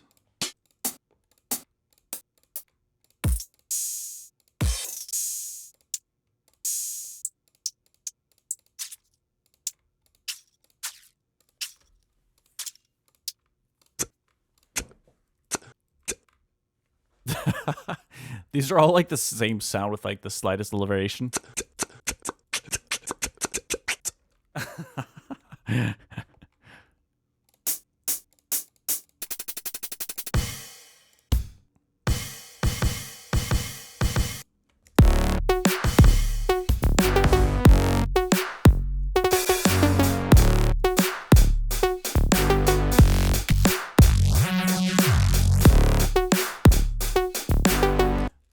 Those are quite noisy, but they could be fun. Let's throw them in here. And let's add them all to the same choke, and we can kind of jam a little bit.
Okay, let's just get a really light pattern going first.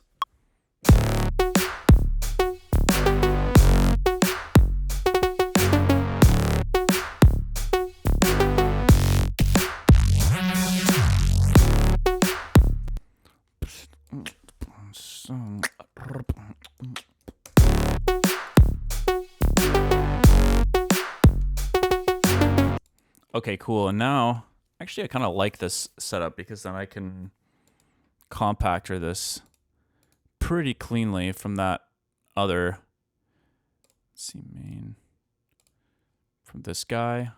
Let's give it a shot.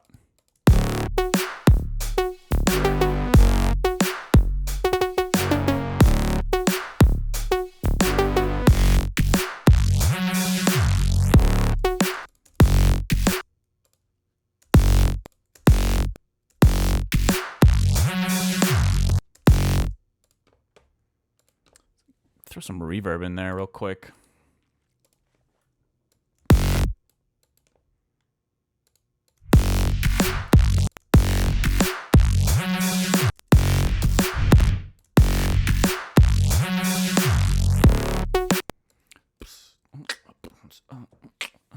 Alternatively, I could also hear like I could hear an open.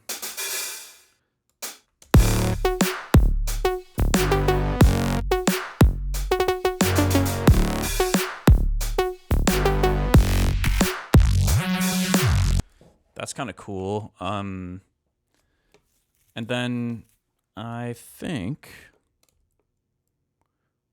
let's see. There's drum loops.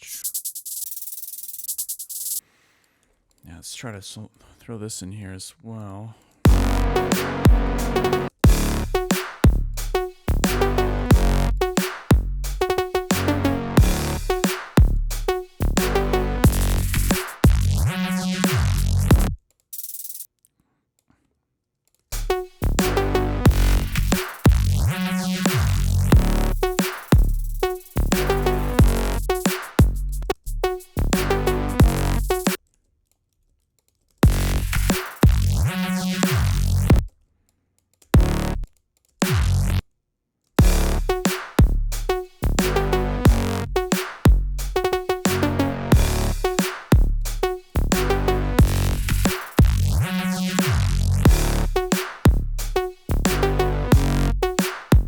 Okay, nice.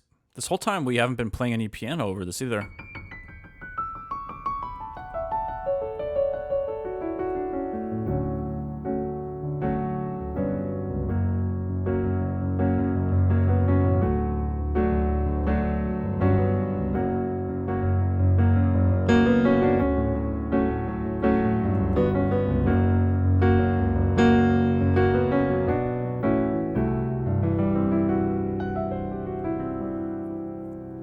A little piano intro could be kind of cool.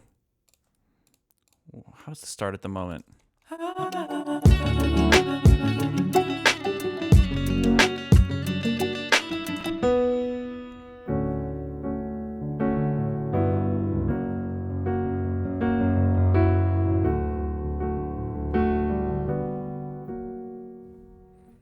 Maybe just something really short like that.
Kind of feels like it makes sense, but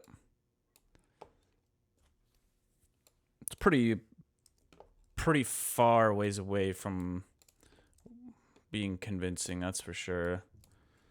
I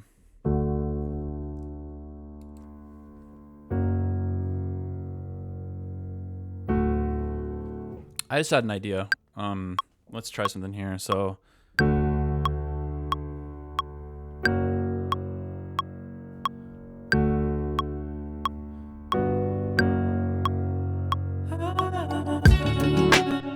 let's duplicate this and let's render it. And let's do that serum trick from earlier with this piano and maybe reverse it. So we could duplicate this and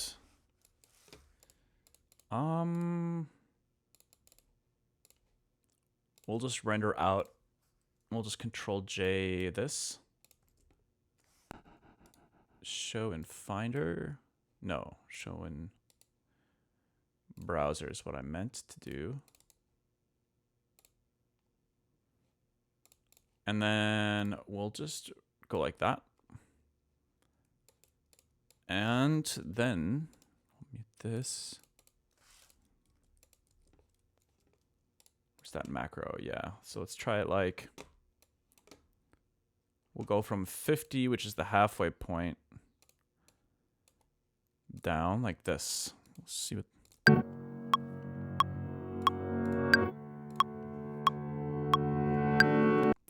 Okay, actually, I think I want it like this.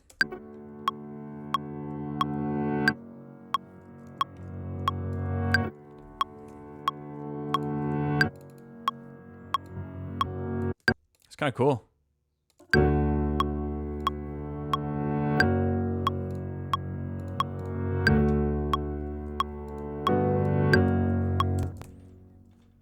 And let's try to gate this a little bit.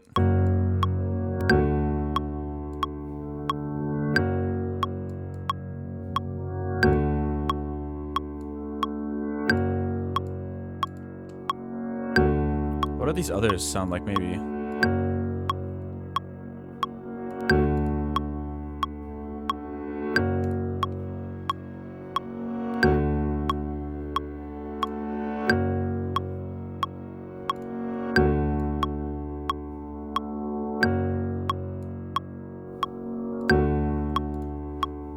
That's kind of cool too.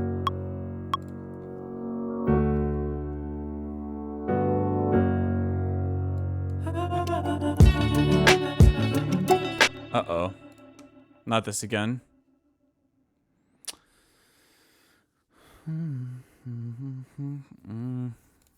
That's that the good old auto-tune glitch.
Compactor sidechain from the bass patch. If you're talking about the ones for the hi-hats, those are just the compactors using the signal from the main drums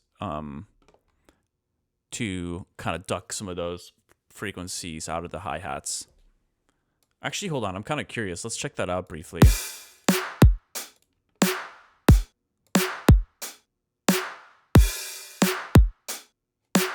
So let's with it on and then without.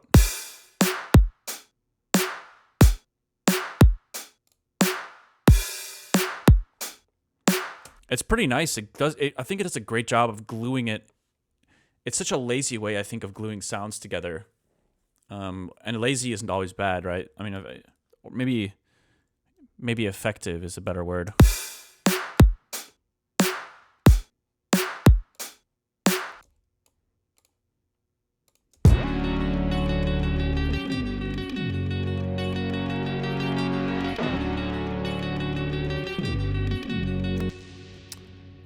I would like another lead sound here, but I'm not sure I'm not sure what I'm picturing. Let's see if I have anything. I doubt. Ooh, I don't want a comb lead there. Leads. Inside VIP. Probably not, but let's try it out.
The OG serum.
to try to see.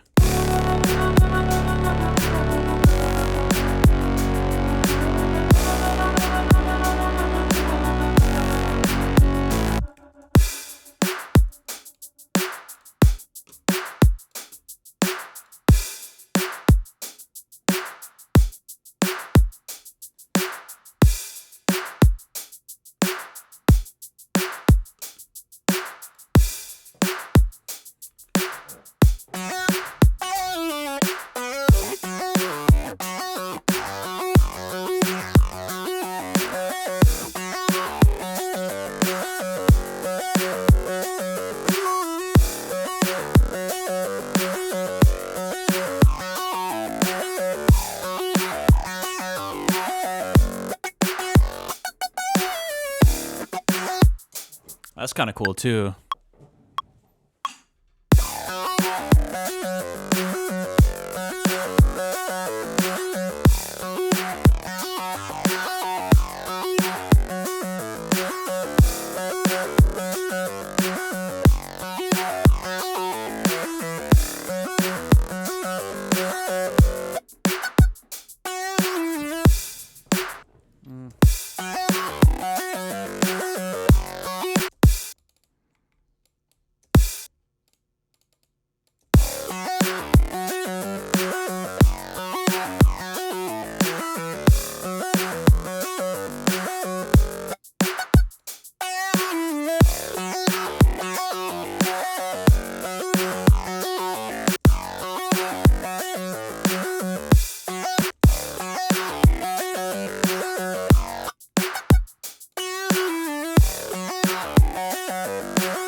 Damn it, I can't remember the melody.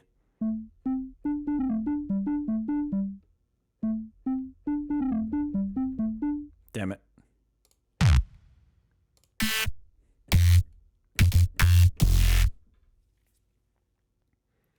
Let's see.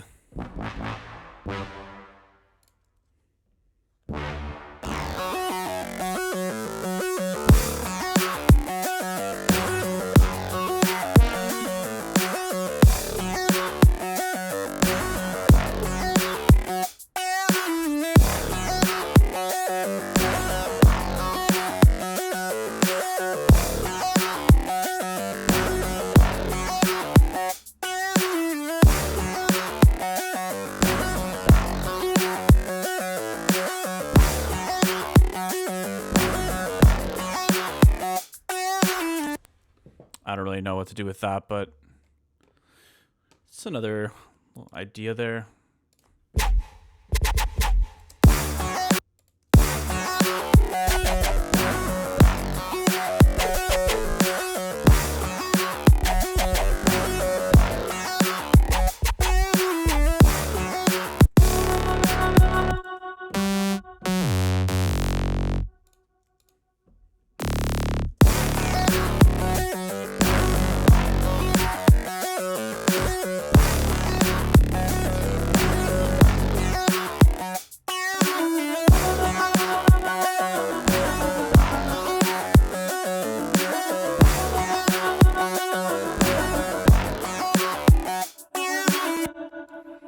Okay. Anyways, I feel like there's some decent stuff happening here. I don't know if I want to keep grinding it out. I think I sketched some decent little concepts. Not sure exactly what to do with it, but I can see the vision, you know. The general vibe feels like it's focused around those kind of like those chords. And there's that little riff,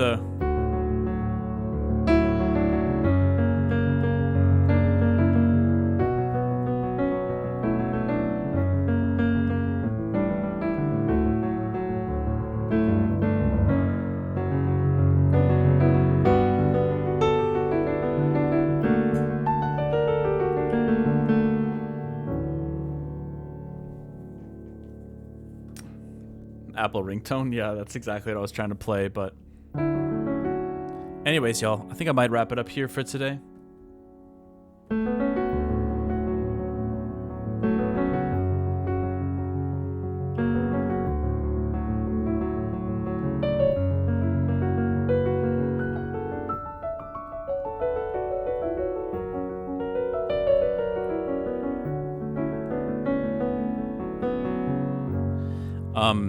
Also, I promise to stop doing this soon, and I have to regardless, but I'm going to keep shouting out the pre-order window for the twofold double vinyl is open until this Friday. So just saying, if you did want to grab a copy, this is most likely the last time I'm going to be printing these. I don't really see myself doing these again. At least not this specific edition. I mean, the 10-year anniversary, it's only relevant right now. So if I do another print in the future, it's obviously not going to be the anniversary edition. And I know that doesn't matter to most people. But just in case, I wanted to shout it out one more time. And those are, that time window closes on Friday. And then that's that. It's been a joy to package those. It was a lot of work getting that first batch done. I had recruited friends and family and all sorts of people to help me get those done. It was a fun experience, honestly. I haven't really had the opportunity, I think, to do merch in that way before. It was fun to make it really personal and like write little notes on the case. Not the case. What am I saying? I forget what they're called. They honestly look like pizza boxes. But the boxes that the vinyls are delivered in. But anyways, that is my, whoa, it's bright as hell in here. Damn. Anyways, y'all, that is it for me for today. And yeah, thanks for tuning in. Thanks for the good conversations and the interesting topics. I feel like we covered some interesting ground today. But I'll be back Thursday, Friday, Sunday. Yo, wait, a Sunday? Sunday is the last day of season 4. That's crazy. Oh, what? Nice. We reached 11,000 followers. Wait, why did that just go off now? That's weird. Anyways, nice. We did it, gang. I can quit music now. My life goals are complete. Got my 11K followers on Twitch. I can retire now. Live off of my Twitch income. My $20 a month for the rest of my life. I'm set. Anyways, take care, y'all. Enjoy the rest of your day, and I'll see you on Thursday. Peace.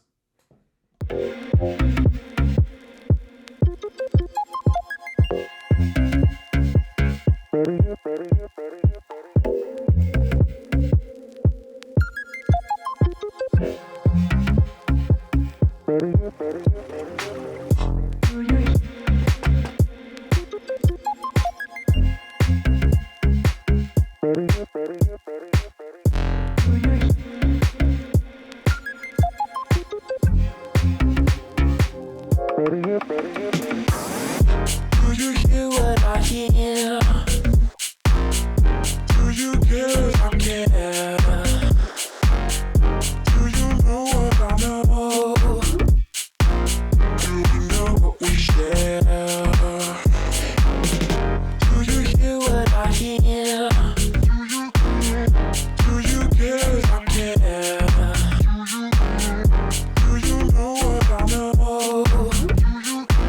Do we know what we share? Do you, don't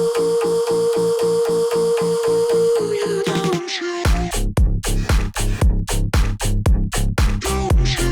Don't you?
Don't you?